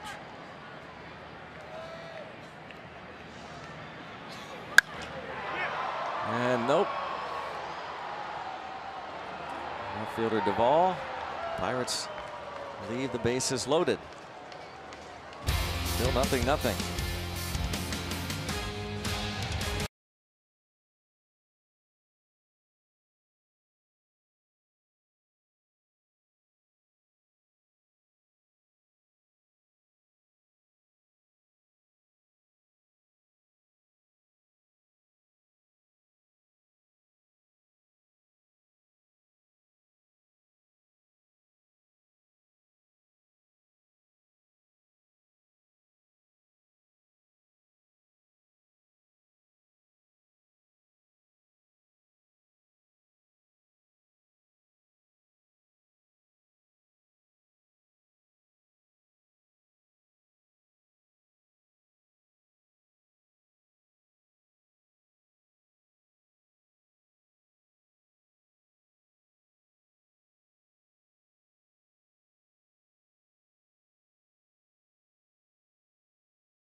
base for Josh Harrison.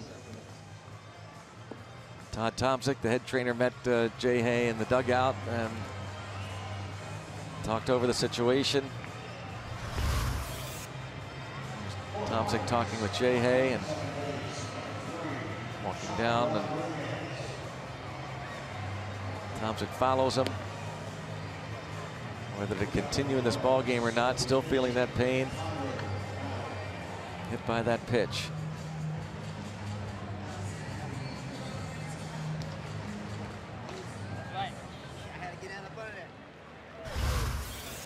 So Sean Rodriguez now at second. Jameson Taillon. This is the pitcher, Tyler Mahle. One pitch. And one out. Well, Bob was wondering, by the way, that's 13 in a row retired by Taillon, about what he had read on the internet. Point Park University tweet about Sam McDowell. Richard Vickroy. Thanks, Richard, for McDowell leading in strikeouts per 9 innings in the 60s. So that's maybe what you read. Most proficient strikeout pitcher during the 1960s, sudden Sam McDowell. Didn't I say 60s? Yeah, but you said just strikeouts. You didn't quantify it. You didn't say. I think I said American strikeouts League, per 9 Did innings. I say American League? I don't know. Or maybe not. Trying to talk my way out of it somehow. Well, let's take a look at the list of the decade of the 60s. Hey, he struck out a lot of guys. There we go. Gibson, Bunning, Drysdale, Koufax, Marichal, and McDowell. 60 to 69. So maybe maybe you were talking American League. Yeah, that's probably what it was. The others were all National Leaguers. Gibby, Jim Bunning, Phillies, Drysdale, Koufax, Sudden Dodgers. Sam. Sudden Sam with Cleveland. Sudden Sam McDowell signed a local scout, the late great Dick Pravola. All-time great characters in the game and in the South Side, an iconic figure, pro. Discovered Sam McDowell. 2-2 on Billy Hamilton. Robbed of a hit by McCutchen his last time up. Just does get a piece of that high fastball. A half swing.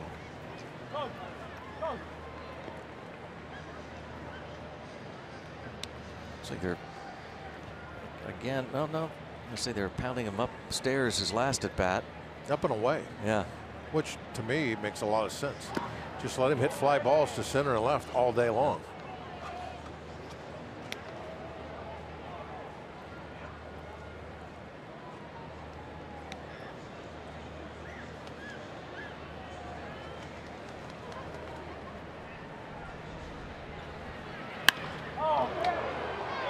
Another hit for him.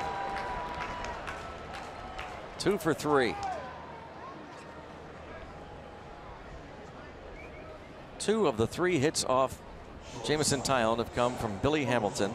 That ends the string of 13 in a row retired. A.J. Shugo going to start to loosen. Well, they went up and away, but he didn't hit the fly ball. He hit the line drive instead.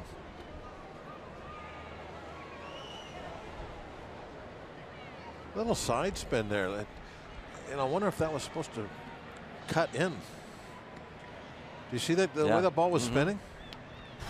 And it just didn't get in there on the handle at all.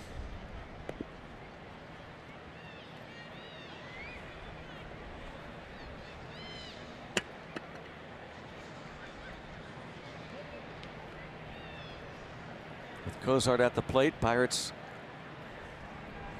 have to watch Billy Hamilton creeping that big lead.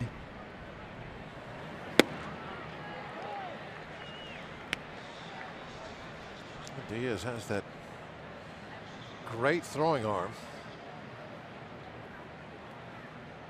Diaz probably wants him to run.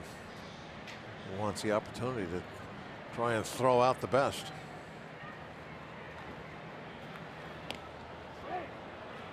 He is 10 for 10 this season against the Pirates in the stolen base department. 56 steals overall, caught 10 times.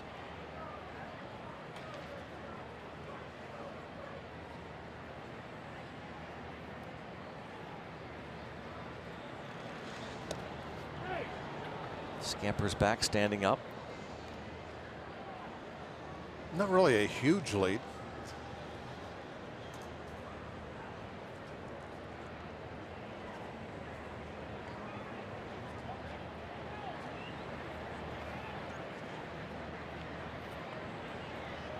There he goes. Strong throw. Safe. Rodriguez cannot hold on to the throw. Taillon did a good job, I think, getting that ball home quick. It wasn't much of a leg kick at all.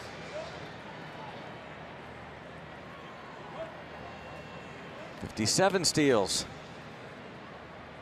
So tough to throw out. See, look, he just no leg kick, just slide forward.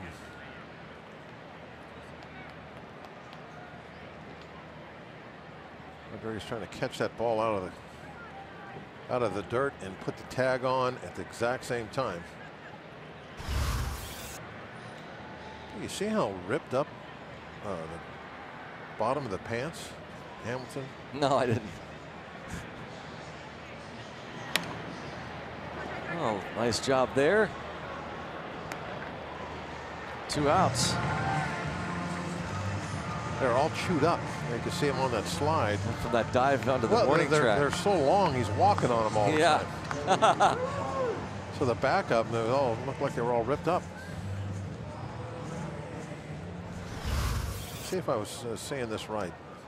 Watch the back of the. I mean, look at the. Oh yeah. See the yeah, holes, spikes cut right through them. Cut marks and stuff in the back of his pants. You think that would slow him down a little bit? Yeah, I wouldn't want. Yeah, you think for him, that is exactly what he wouldn't want to be running on his pants. Pirates are going to intentionally walk Votto. I still can't get used to the point by. The point by, yeah. That's, every time I see that, I'm going, what happened? Did we hit him?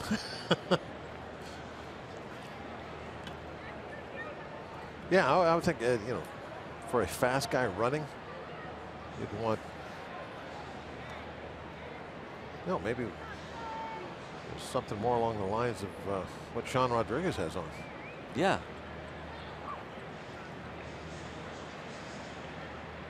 Well, he takes off for third. Another steal. 58 on the year.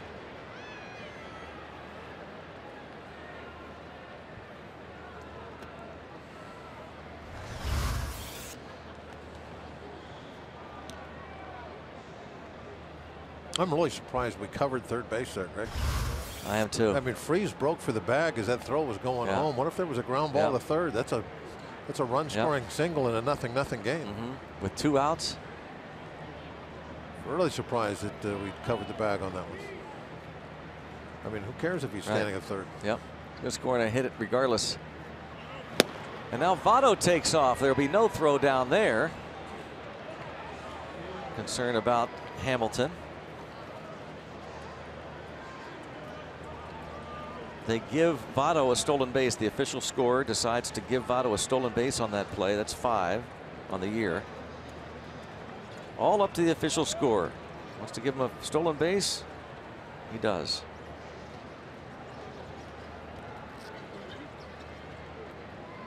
Oh, 0-2. And Taillon. The strikeout. Diaz will throw to first to complete that K, and another great job by Taillon with Hamilton standing 90 feet away. 0-0.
There's Tyone. Great performance tonight, Bob. 6 shutout innings. Yeah, he was outstanding tonight. Did a good job, I thought, Greg, of pitching inside. Mentioned that before. He got up and in kitchens. Really was hitting his spots. Great fastball command. And when you establish that, that's what you get. Guys having to make up their minds early to swing the bat, and you get chases on that curveball. Excellent. And I mean, that's the Tyone that we have seen right there. Yeah. He's going to feel really good right now. Great body language out there, always looking in command of everything. No walks. Just 3 hits, 2 of them from Billy Hamilton. There is that line. The 1 walk was intentional, so because there's now this point by thing where a pitch isn't even thrown toward the plate, I disregard intentional walks on the line completely. I think that should eliminate on the stat sheet. Absolutely. Intentional walk is meaningless. Because you're not even throwing the pitches. Well, they had the shortstop Cozart played perfectly for Bell. It's got to go on the game stats, but not the personal pitchers. Right, that's what I mean. No. Billy Hamilton, by the way, it's a little bit surprising here. He's at third base, and there's a ball in the dirt. So this play isn't over yet on the strikeout. Oh, you see him just come jogging home, and the reason we're pointing this out is that is not done all the time in today's game.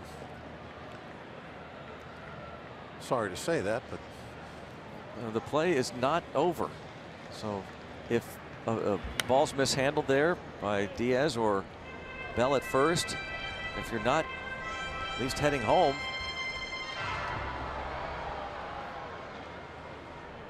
even though the chances of it are so remote, but every once in a while.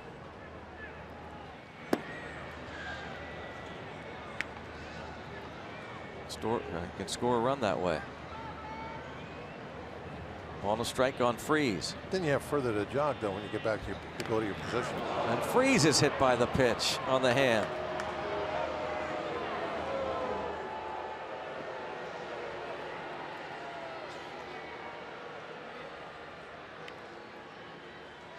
This time it's Ben Potenziano, the assistant trainer, checking on Freeze.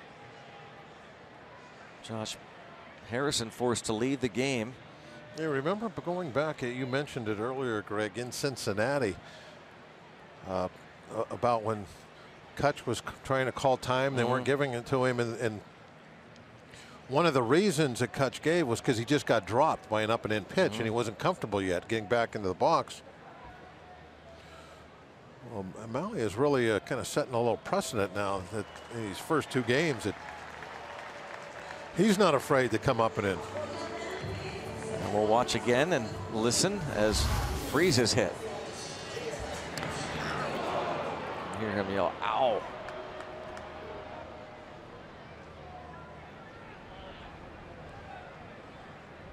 Yeah, he's got that guard on the back of his hand. See it?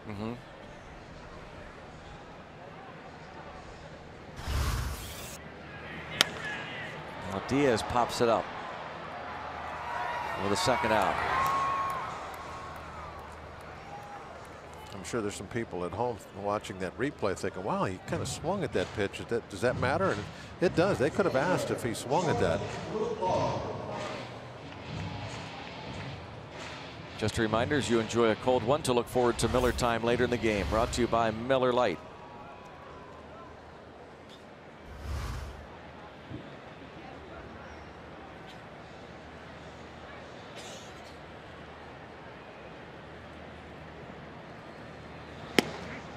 Jordan Luplow, first major league hit in the 2nd. Bounce back to Mahle in the 5th.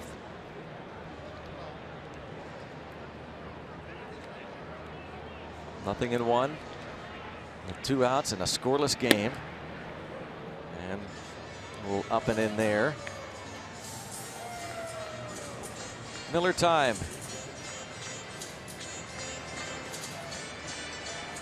I don't think that was a 12-ouncer. That looked like a... No, I think you're correct.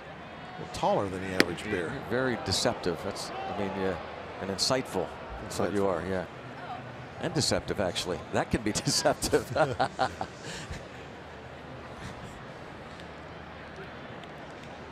Here's McCutchen and Josh Bell.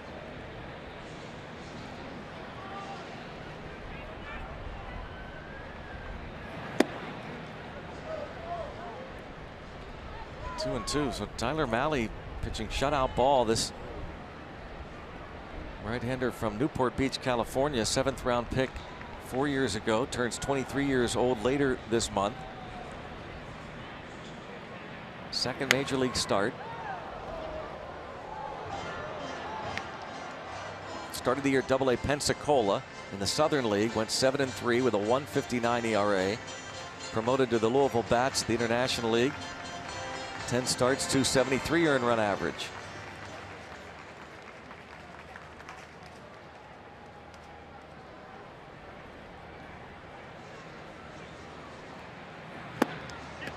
And Luplow goes down on strikes.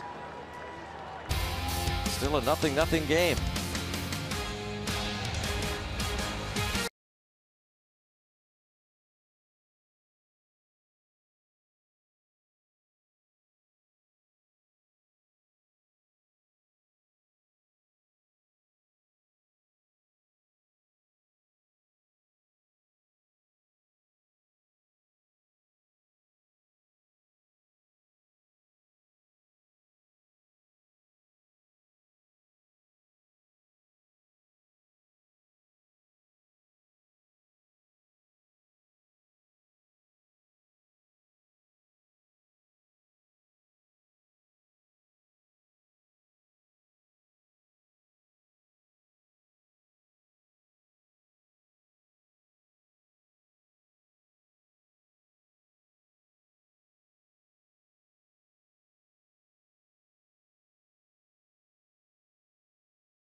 Is, and quite a story here, 0-0. Jameson Taillon, 6 shutout frames, and the rookie Tyler Mahle in his second major league start, both against Pittsburgh. Shutting out the Pirates this time around. Here is A.J. Schugel.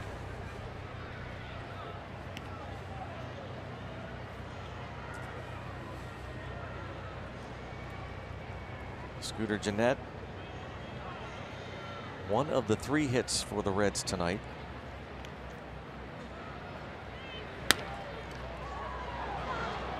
Sean Rodriguez just stops it. That's all he can do, and leadoff hit for Gennett.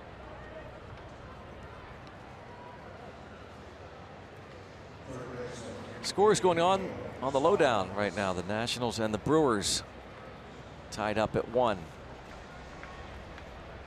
D-backs and Rockies are battling it out for the top 2 wild card spots in the National League. They're underway in the nightcap. Astros winning the first one at Minute Maid in Houston. Morton beat Harvey.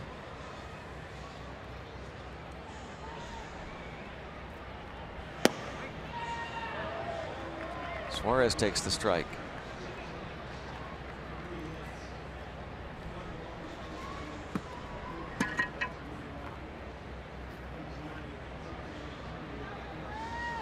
Looking at other home runs, Cody Bellinger hit his 35th for the Dodgers ties Mike Piazza for the Dodgers rookie home run record.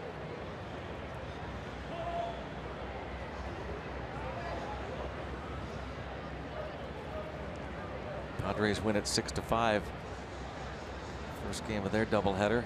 Josh Bell, he is approaching a Pirates rookie home run record.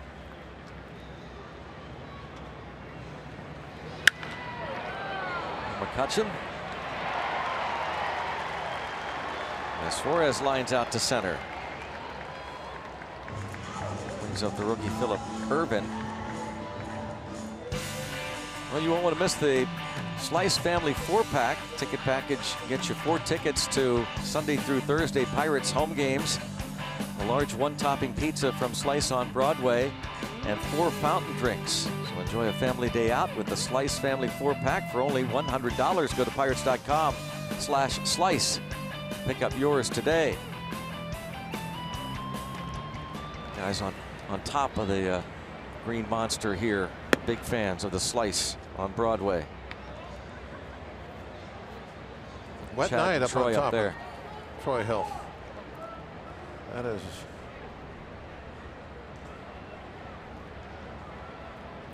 I mean, there's no way really to get out of the rain. Even with the umbrella, you're going to be blowing in on you all night. Just got to deal with it.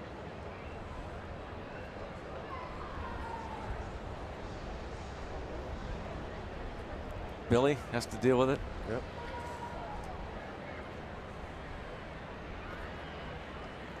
And the guys that never can get out of any of the heat, the umpires, they don't get to go in the dugout. Yeah. They have to stand out on that field 3-4 hours, whatever it takes, rain or shine. They're like the cameramen and women, right? They can't do it. They can't go inside.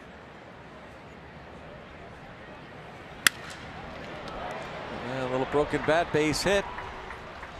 First and second. Philip Irvin puts runners at first and second. A couple of soft hit balls have got hits, and then the one that was blistered was the out. Irvin now with 7 hits in 18 at bats in the majors. A stylish looking mask, isn't it? Yeah, it is.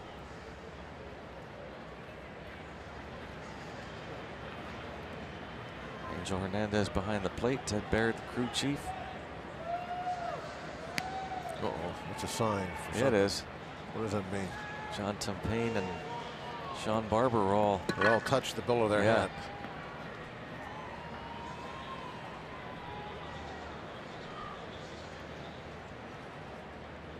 We have to ask an umpire if that's something that like all crews do. Is that, if you look around at each and touch the hat, what's that mean?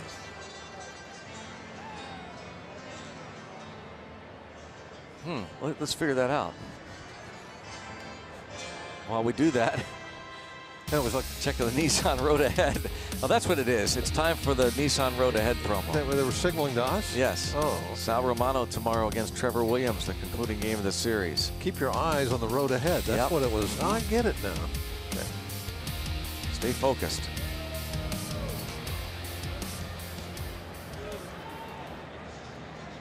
Stuart Turner, 0 for 2. This one I think it is, Greg. I think with runners at first and second, there must be some kind of rotation they're going to have to make on a play. Maybe reminding each other, like saying, how many outs there are, or like no doubles. The sign that. That's a great call. It's something that has to do with what they're supposed to do. In this. Just a reminder. Yeah, reminder to everybody.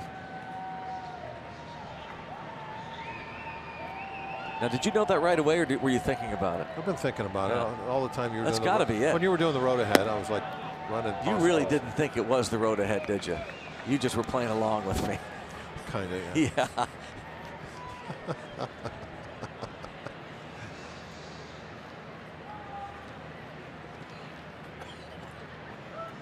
Daniel Hudson up in the Pirates' pen.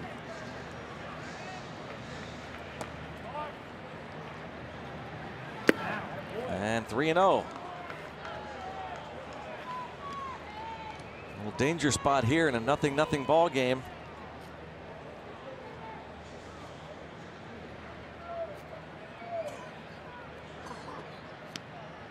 Stuart Turner. Pitcher spot on deck, but they'll pinch hit.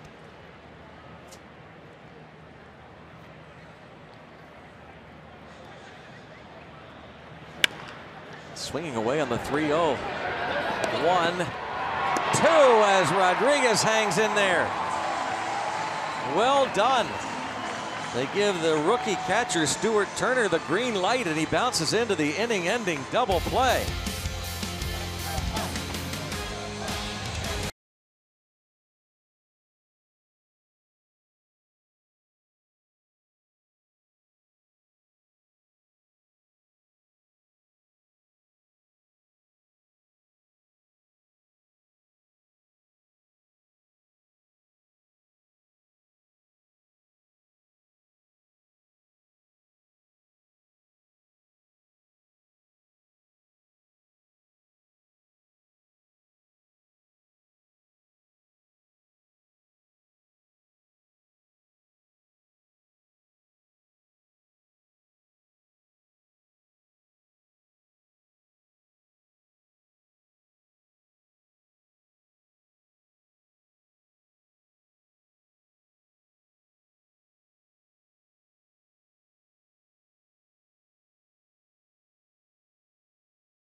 Presented by the authority of the Pittsburgh Pirates and may not be reproduced or retransmitted in any form. And the accounts and descriptions of this game may not be disseminated without the express written consent of the Pittsburgh Pirates.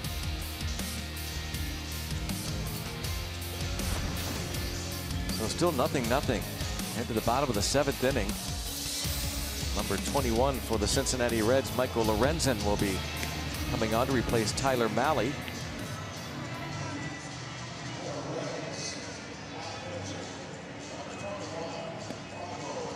Lorenzen's numbers this year: almost 30 walks. Make sure he's throwing strikes.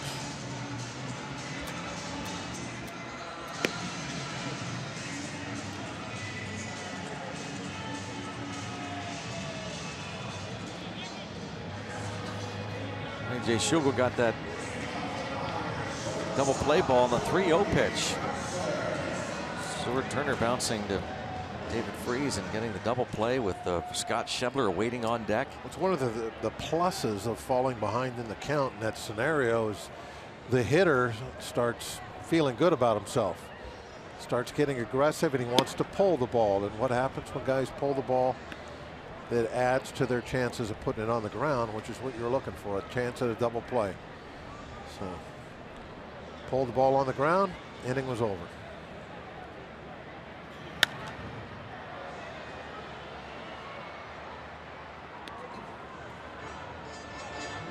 Meanwhile, the Pirates offensively have had base runners, but have not been able to cash in.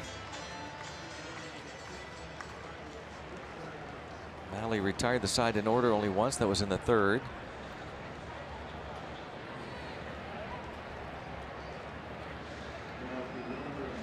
Starling Marte had a 1-out single in the 1st. He was stranded. A 2-out base hit by Jordan Luplow.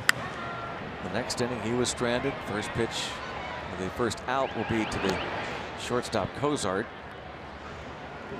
John Jaso will pinch hit. 2-out hit from David Freese in the 4th.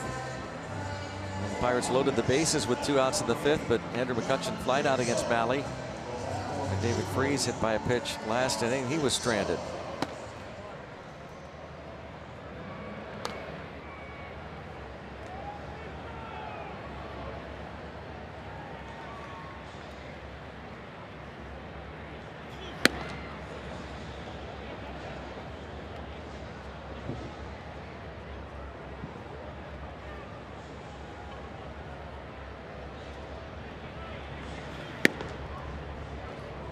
2-0 count. Some of those finals games earlier. Mentioned that Padre win over the Dodgers.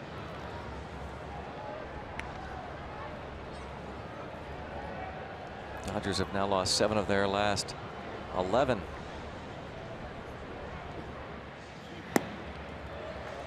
And a 4-pitch walk to the pinch hitter, Jaso.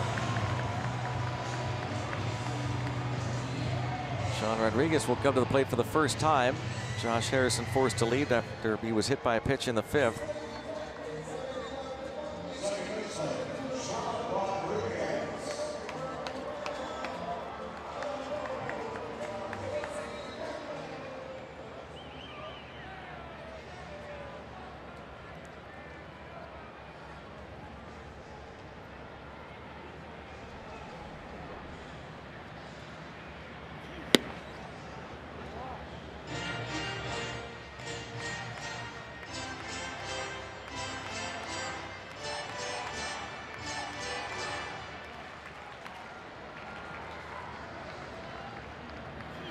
We were talking earlier about the series of events that happened involving the Reds and the Braves when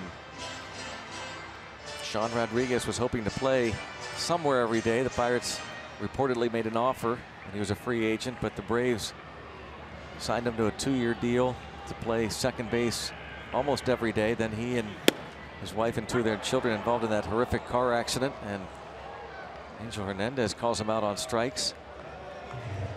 And almost immediately after the injury, it's determined that Rodriguez with that shoulder was going to need season-ending shoulder surgery, most believed. You see why he wasn't happy with that call. Yeah, definitely off the plate inside.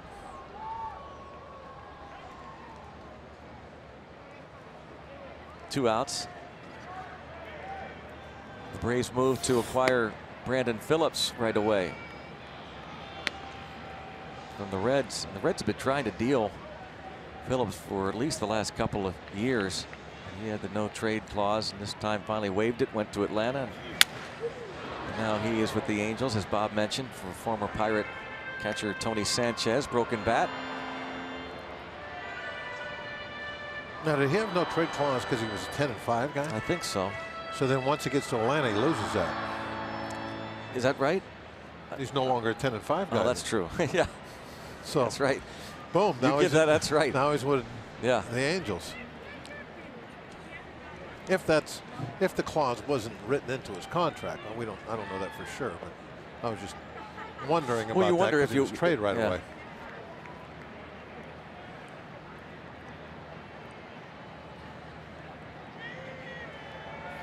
10-5 guy means if you're a 10-year veteran and 5 with with one team. Yeah, the last 5 years you've been with one team. Well, then, whether it's in your contract or not, it's actually in the union contract. You cannot be traded without your permission.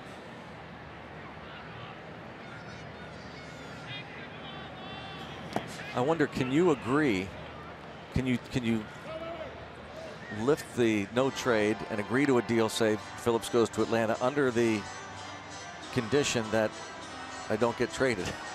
Well, yeah, because I mean, you could say, okay, I'll go, waive it, but I want a handful of teams added to my personal contract that they can't trade me. You could ask for that. To center field, and that drops. Whoa, whoa, whoa, whoa, First and third, here comes Jason, nobody covering the plate. 1-0 Pirates. A Keystone Cops series of events here for the Reds. First, incredibly, that ball dropped in center, that Hamilton slowed down with Jeanette racing out there. And then the ball gets away and nobody covers home, and Jaso scores. No cutoff man in the middle of the infield. It looked like a sure out when it left the bat with Hamilton, but he stops.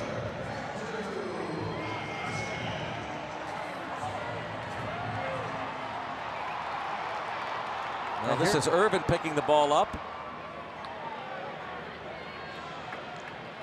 Nobody at the plate.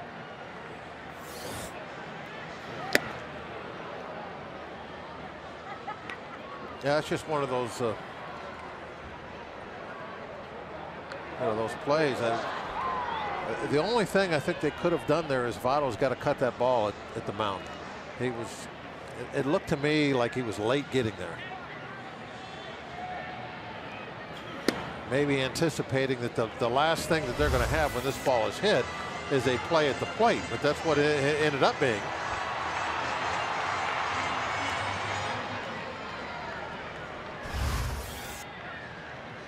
And it was so far offline, you know, I mean, it's got to be cut.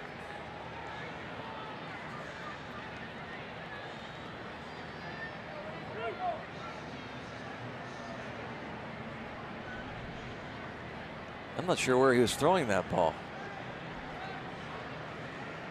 Irvin just picked it up and chucked it. There's the catcher Turner. Lorenzen, he topples over him. Well, Red's going down everywhere.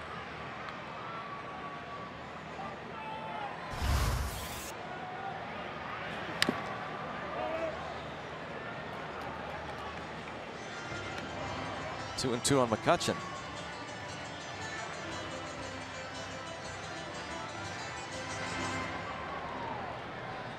Gift run. Single E9.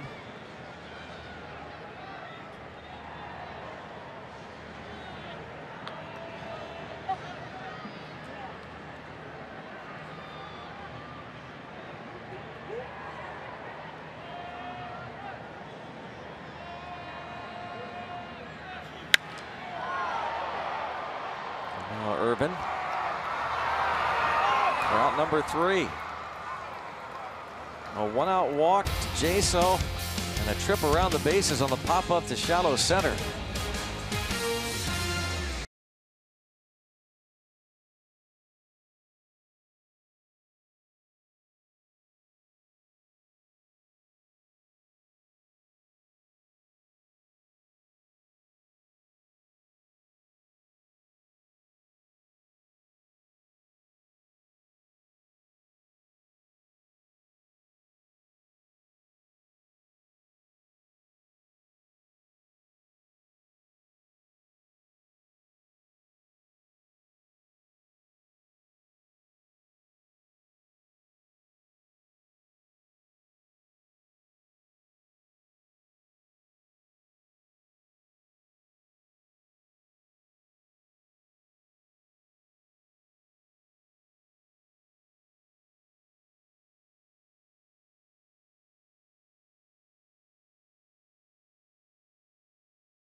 Andrew McCutchen makes this diving catch of the ball, hit by Billy Hamilton, the Reds leadoff man. Then in the bottom of the third, Hamilton robs Pirates leadoff hitter Josh Harrison of extra bases. J.A. hit by a pitch from Tyler Malley. Stayed in the game for the remainder of the bottom of the 5th, then was lifted in favor of Sean Rodriguez. Starling Marte hits a pop-up to shallow center, but Billy Hamilton stops as he sees Scooter Gennett racing out there. The ball drops for a hit, and then Philip Irvin throws the ball past the mound. Nobody covering home. John Jaso scored. He had walked, unearned run, 1-0 Pirates. UPMC scoreboard, and Billy Hamilton will follow Scott Schebler, who's announced as the pinch hitter against new pitcher Daniel Hudson. And Jaso still going talking over about his that trip play. around the bases. You can see there from that shot from behind home plate that, you know, the throw never had a chance to get to the infield, and you could also see how late Votto was getting there to cut that off. And he was the only one that could could make that play. Once it got by him, Jason was going to score.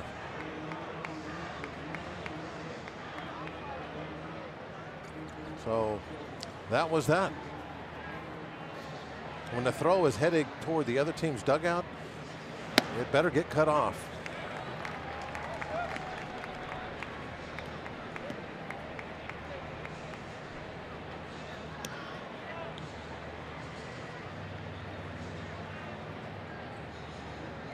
Up to that point, it had been such a well-played game. Yeah.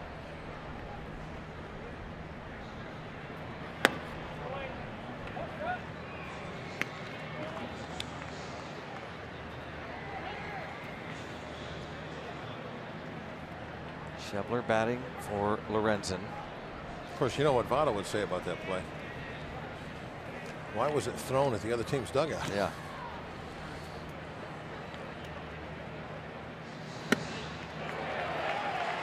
Schebler strikes out against Daniel Hudson.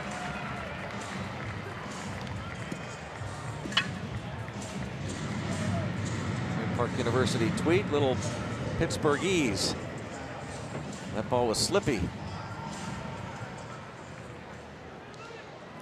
Every ball that we've seen today has had that little rooster tail as it goes through the grass. If you pick up a ball, it's going to be wet tonight.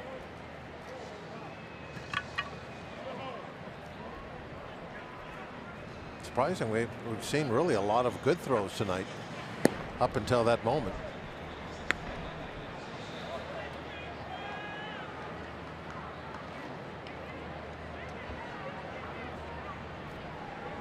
Billy Hamilton 2 for 3.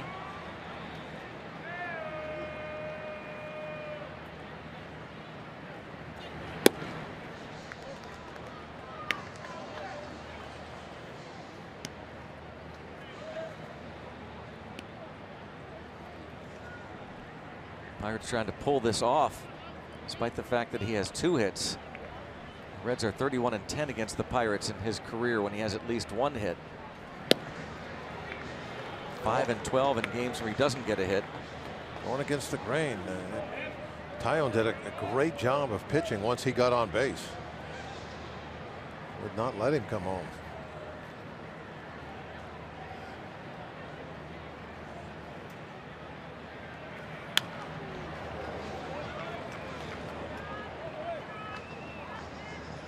Two and 2 on Billy Hamilton with 2 steals. Both times stranded at third base. In the first inning, he doubled and was wild pitched to second. But Jameson Taillon able to strike out Zach Cozart, got Joey Votto to pop up the shallow left and struck out Adam Duvall to keep Hamilton on third. In the 6th inning, he had a 1-out hit. Stole second with Cozart at the plate, then Cozart bounced out. Eventually he would steal third. The Pirates intentionally walked Joey Votto, and then Adam Duvall struck out.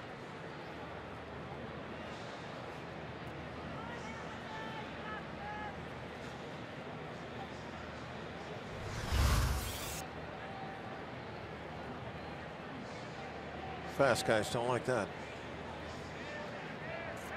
Hurt them puppies.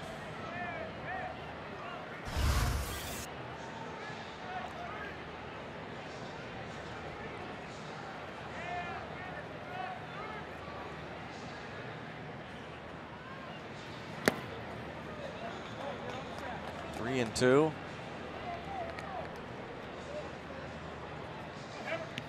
And interesting the way they've tried different things with Hamilton tonight as far as location. Remember they were up and away a couple of bats in a row. First time up they tried to get in on him. That fastball they hit for the double was right in on his hands.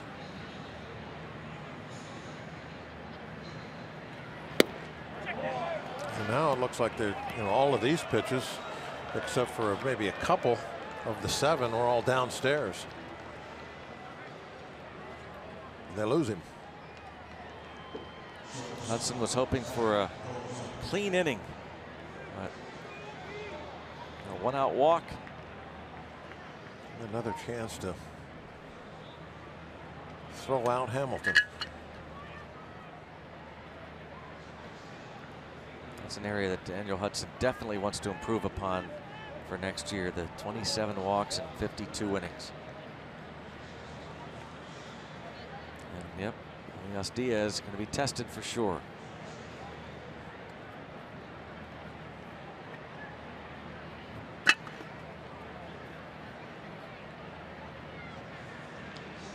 That's a substantial lead. Look at that. There he goes. And then shut it down. And now, oh, Diaz guns it towards second, but Hamilton gets back to the bag. Big lead, early jump, but something went wrong. Spun his wheels. No, Didn't like it. Didn't like his jump. Didn't it look pretty good? Yeah. I mean, I don't know what there wasn't to like there, but he's the expert. Yeah, I was just going to say the same thing. He knows. I mean, it looked like he had a huge lead, and it broke on first move.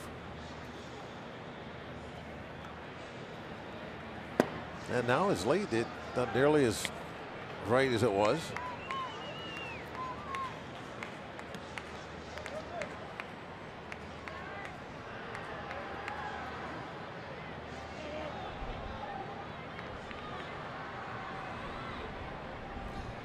The tracks. It's got to be a little slow, you would think. Look how he shortened up his lead. Yeah, he has. You don't think he pulled something or twisted something? I don't know. When he came back just before not this pitch, but before the other pitch, you saw him kind of stretch. No, he was stretching his leg a little bit. But if that was the case, you would think he would be saying, "Hey, I did something. Get me off here." Because he's going to have to, even if he doesn't try and steal, if there's a base hit, he's going to have to try and run hard. So what's the difference? It's almost like now he's decided he's not even going to think about stealing. Right. There's a ball in the dirt. Yep. Nothing. So something going on.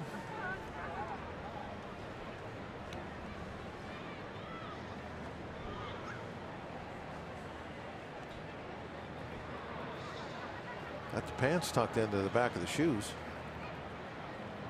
He's kind of out to a decent lead again there.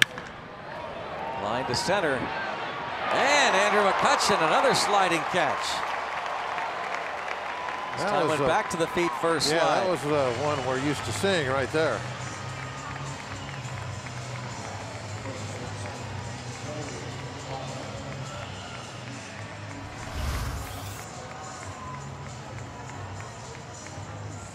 Sinking line drive. Allegheny Health Network Supermo.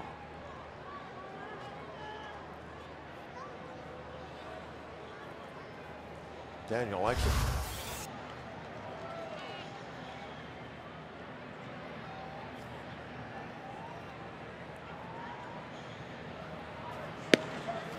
He's back to no lead.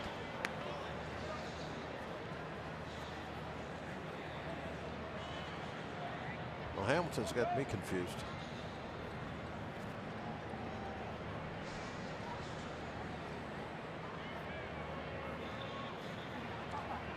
Look at that. No lead. None. I wonder if it matters if Votto is at the plate. Take another look. This is a few pitches back after he decided to shut it down. This is kind of that little lean, maybe stretching something. If he steals second here, they walk Votto intentionally. Duvall isn't exactly a chopped liver. No, but that's what they would do, as they did in the 6th. First base open. But it's not going to matter because Hudson is going to retire Votto on the fly out to left.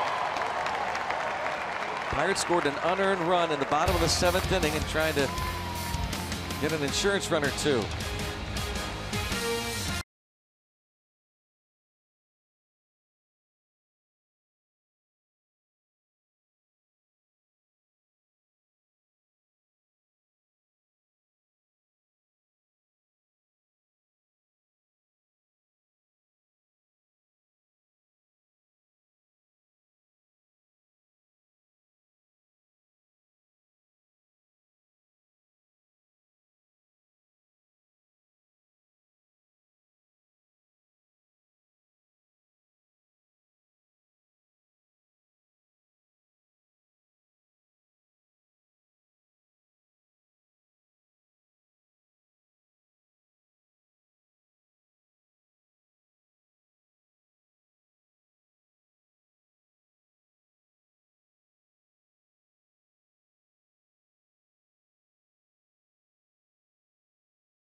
Pirates.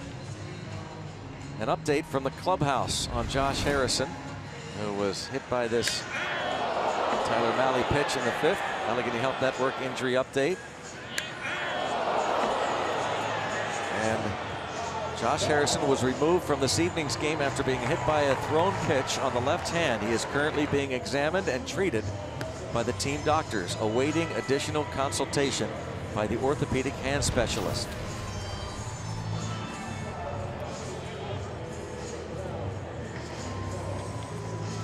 Ben Potenziano, the assistant trainer, is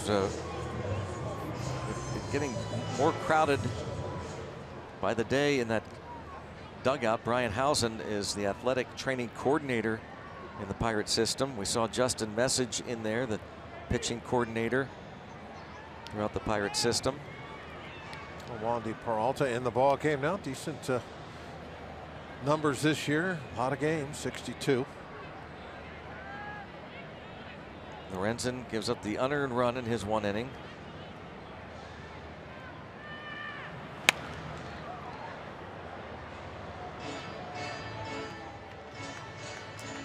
Josh Bell turns around to bat right-handed. 2 comebackers to the mound and a grounder to the shortstop.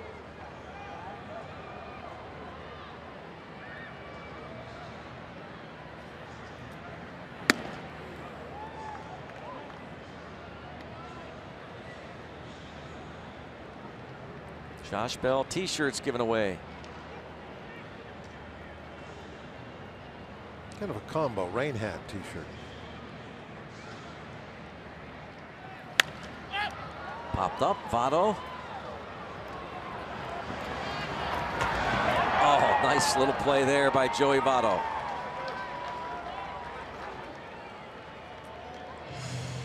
One out.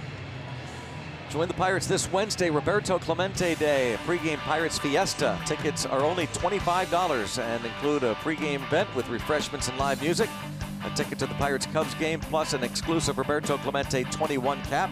Head to pirates.com/Fiesta Latina to get your tickets. Talked about the great one earlier tonight. This date in 1972 when he became the all-time Pirates hits leader. David Freese 1 for 2 and hit by a pitch.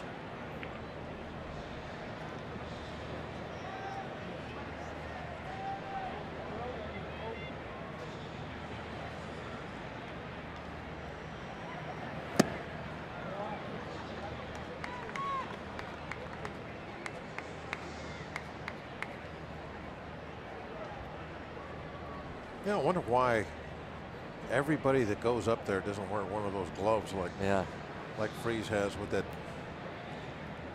little protective padding on that hand. Hugs the line and a bare hand try, but Suarez can't handle the slippy baseball. Yeah, that's right. And he's on base for a 3rd straight time, David Freese.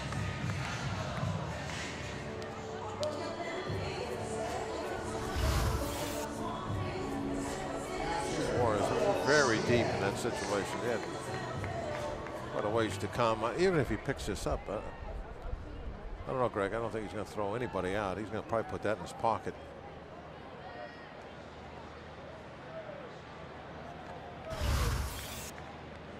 Smart not to pick it up and throw him out then, huh? Yeah, I think so. I would have liked to see him with that slippy ball try and make an off-balance throw. Might have ended up in the lap of one of the patrons down there wearing those yellow rain suits.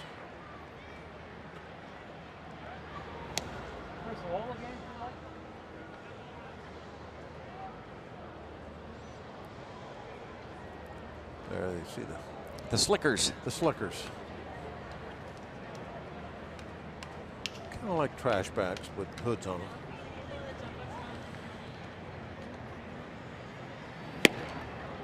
Yes, Diaz 0 for 3. Remember when you and I wore trash bags at Cincinnati? Oh, yeah.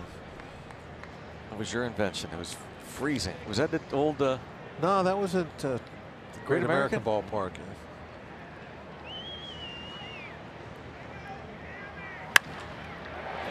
Diaz has himself a hit. And his first and second.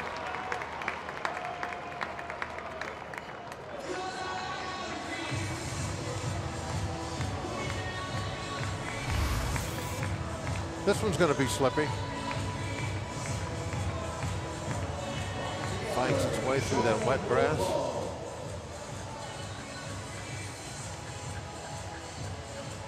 Allegheny Health Network Supermo look at the Diaz swing.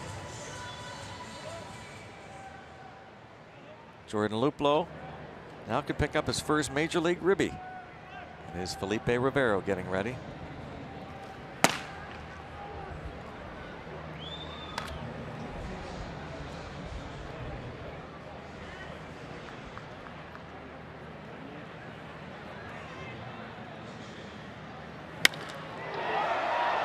Well, toward left center field. Jordan Luplow, how about your first big league homer, Jordan? Gives the Pirates a 4-0 lead in the 8th, and no cheapie. On a night when the ball really is not carrying very well, he decides to go to the deepest part of the ballpark to pick up that first home run, that first RBI. Heck, make it 3 RBIs, huh? Picked up his first major league hit with the infield single in the second, and now his first major league homer, and no silent treatment here. These are the experiences you want these young players to have in September. You know, even the failures is going to pay some dividends for these guys, but boy, nothing like the feeling of that home run, I'm sure.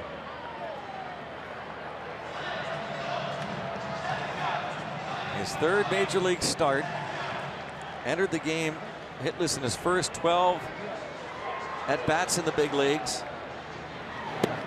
Jordan Luplow, who started this season at AA Altoona.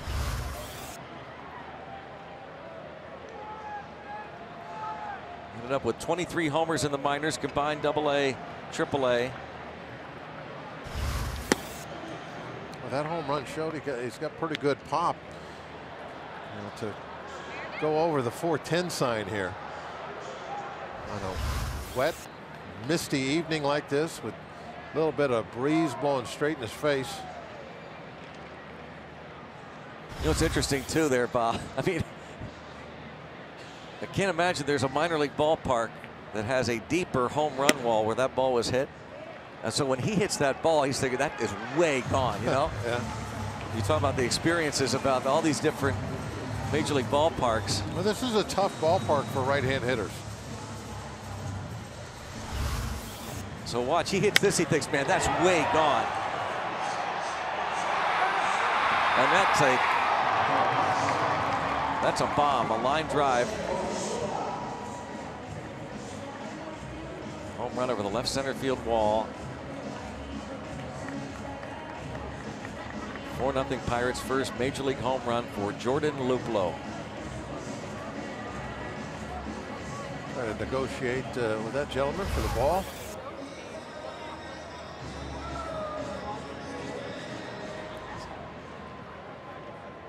Someone still has it there. So they'll, I'm sure, be getting it to Jordan Luplow. They'll have 2 balls tonight. Yeah, what a feeling. Stickers on them. Yeah.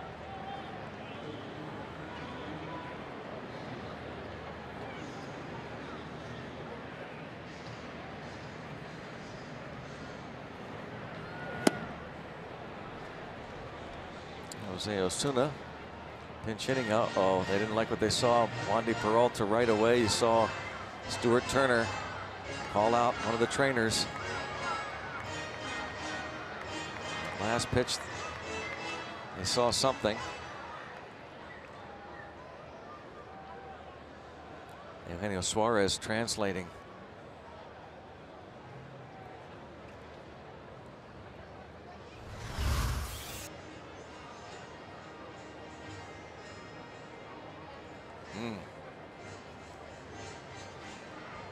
No, if I had to speculate, Greg, I think maybe he's no problem with the groin on that one.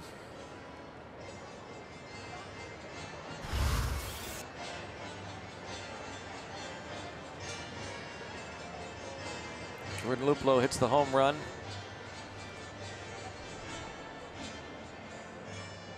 Negotiations continue. They're underway with a phone call. Kidding. Buddy calling. Now Alejandro Chacin will be coming on. Surprised it took even that long. I mean, they're just at this point in the season. September, it's a cold night. He's obviously hurt. What discussion is there? There's no discussion there whatsoever. It's like, look at that, he can barely walk off the field. How about the three people walking off the field? All three of them decided to take different stairways. Yeah. That's amazing. They just split like they fanned out. Like it was planned. Yeah. Like, let's split up. They won't be able to get us all. Pirates have a 4-0 lead. Jordan Luplow has his first major league home run.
TNT Sportsnet is brought to you by Barrel. We'll beat anybody's price. Find out more at barrel.com. And by Levin's, the official furniture and mattress supplier to the Pittsburgh Pirates. For the best quality, service, and value, shop Levin's. Let's go Bucks! It is a 4-0 Pirates lead. Thanks to Jordan Luplow. 3-run homer in his first major league dinger, talking to Adam Frazier, teammates in the minors for a couple years. Jose Osuna continues this at bat, but now faces Alejandro Chacin, the right-hander, his third major league appearance. Hadn't gone real good so far. See the opponent batting average definitely elevated up over 300. It'll get higher now. On an 0-2 pitch.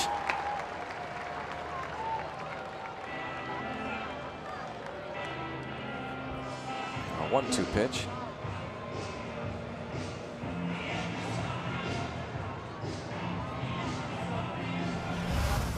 Jordan Luplow before the ball game was signing autographs for fans of Loop.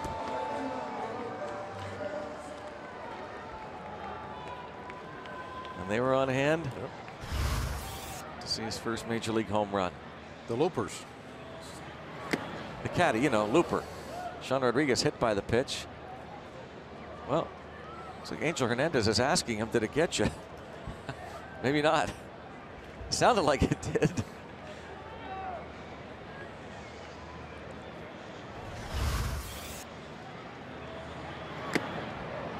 There's a double click there. Hit something. Maybe call it a foul ball. Oh no, it's 1-0. I have no idea. It either hit him or the bat, right? Didn't it look to you like he says, did it hit you? Didn't it look like Angel Hernandez was actually saying that hit, did it get you? I didn't see that part. You didn't see that? No. And that Rodriguez said something like that, I'm not sure. Well, this goes back to what you talked about earlier. Get rid of all the replay, all the, just be honest like golf. Just be like. Have the umpire ask, did it get you? No.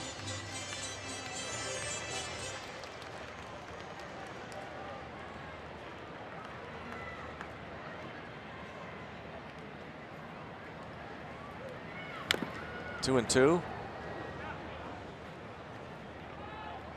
First pitch looked like, or sounded like, got a piece of Rodriguez.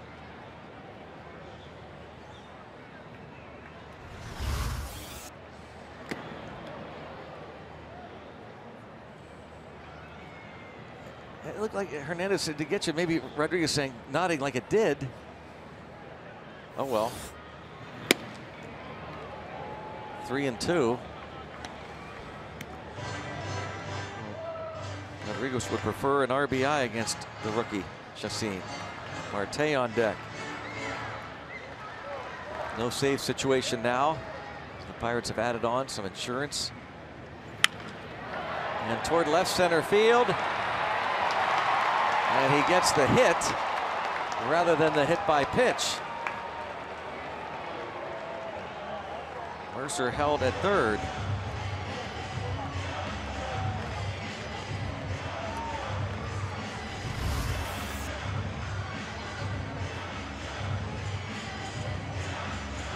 That ball just kind of blooping in, and there's the last moment. Saw Joey Cora put up the stop sign.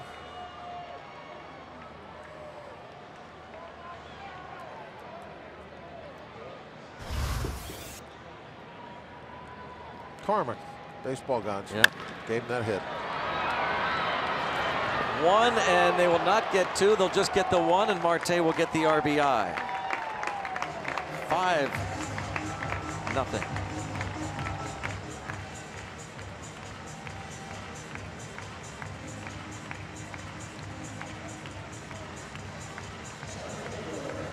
Putting this one away.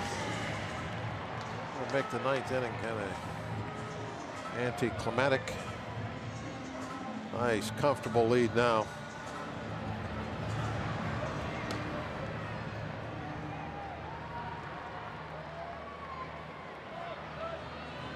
Rivero, nightmare, will come in and pitch anyway it looks like, no matter what the score is. McCutcheon, the 9th man to bat in the inning. If you're a good nickname, Nightmare, days you kind of back off. It's a bad dream. Yeah.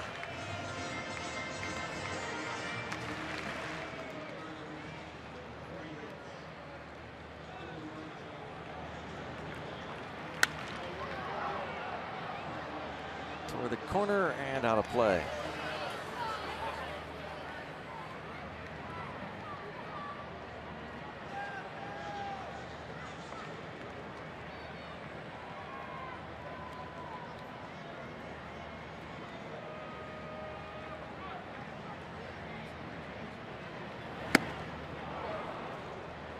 That'll be the final out of the bottom of the 8th. The Pirates add on with a 4 spot, including the 3-run homer by Jordan Luplow. 5-0 Pittsburgh.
some of the sights and sounds to the sounds of Queens of the Stone Age, performing at Stage AE September the 13th. Jordan Luplow was on stage tonight, making his third major league start out in right field, and picked up his first big league hit with an infield single in the second, and moments ago delivered his first major league home run, and some Point Park University tweets about Jordan Luplow. The great nephew of a former Pirate, Al Luplow. With the Pirates back in 1967. One-time roommate of Steve Blass, his great uncle. Here is the bad dream. Going to be a nightmare tonight. He won't be. Or he's going to. Oh, he's going to be. He's going to cruise through this inning. Well, I bet you Steve would have been a great roommate. What do you think? Oh, I think you have some fun, laughs. Somebody to kind of watch over you, make sure you don't miss curfew. Yeah, I'm sure that would be Steve's role. Yeah.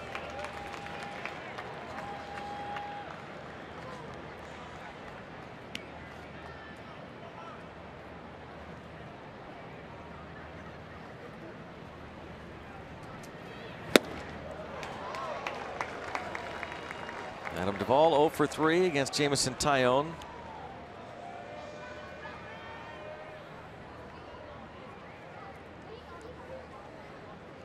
Daniel Hudson in line to win this one.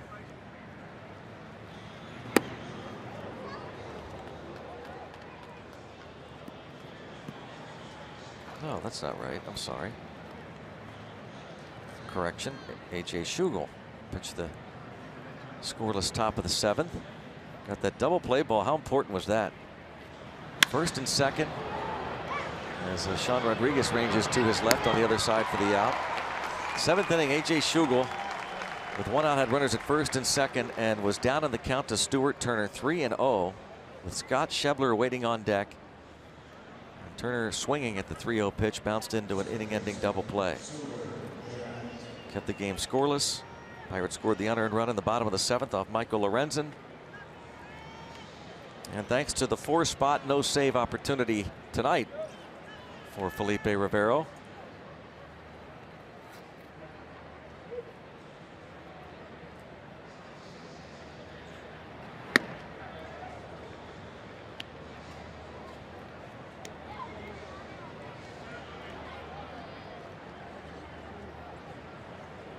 Yeah, one thing that will certainly change and is a lock going into 2018 as we look ahead that Felipe Rivero will begin the year as the closer.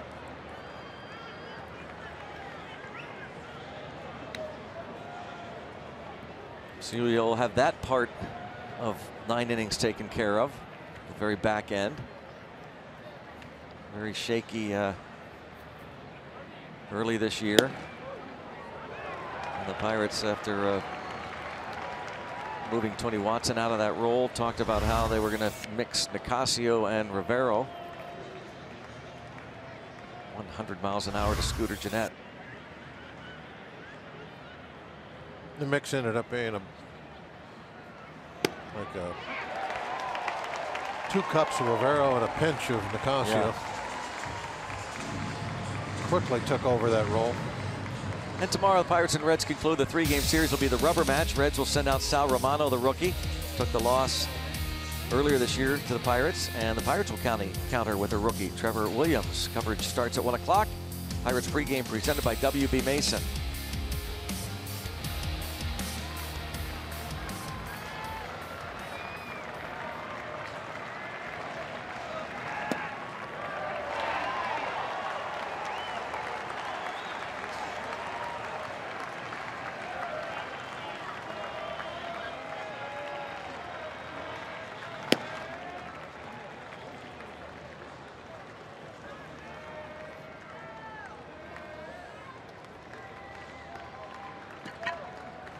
Parrott put the heebie-jeebie on Suarez.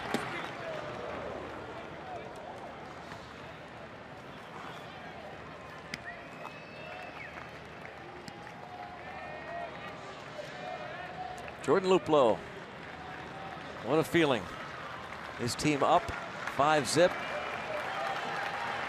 With the 3-run homer that put it away.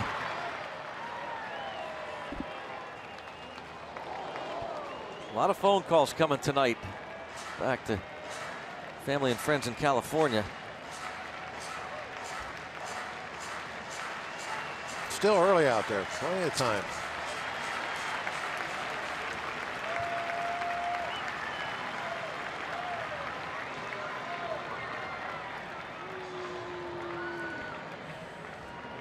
Time called there by Angel Hernandez.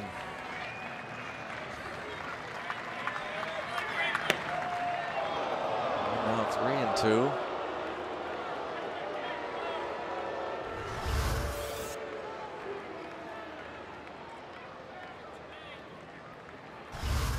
Looked like it caught the corner.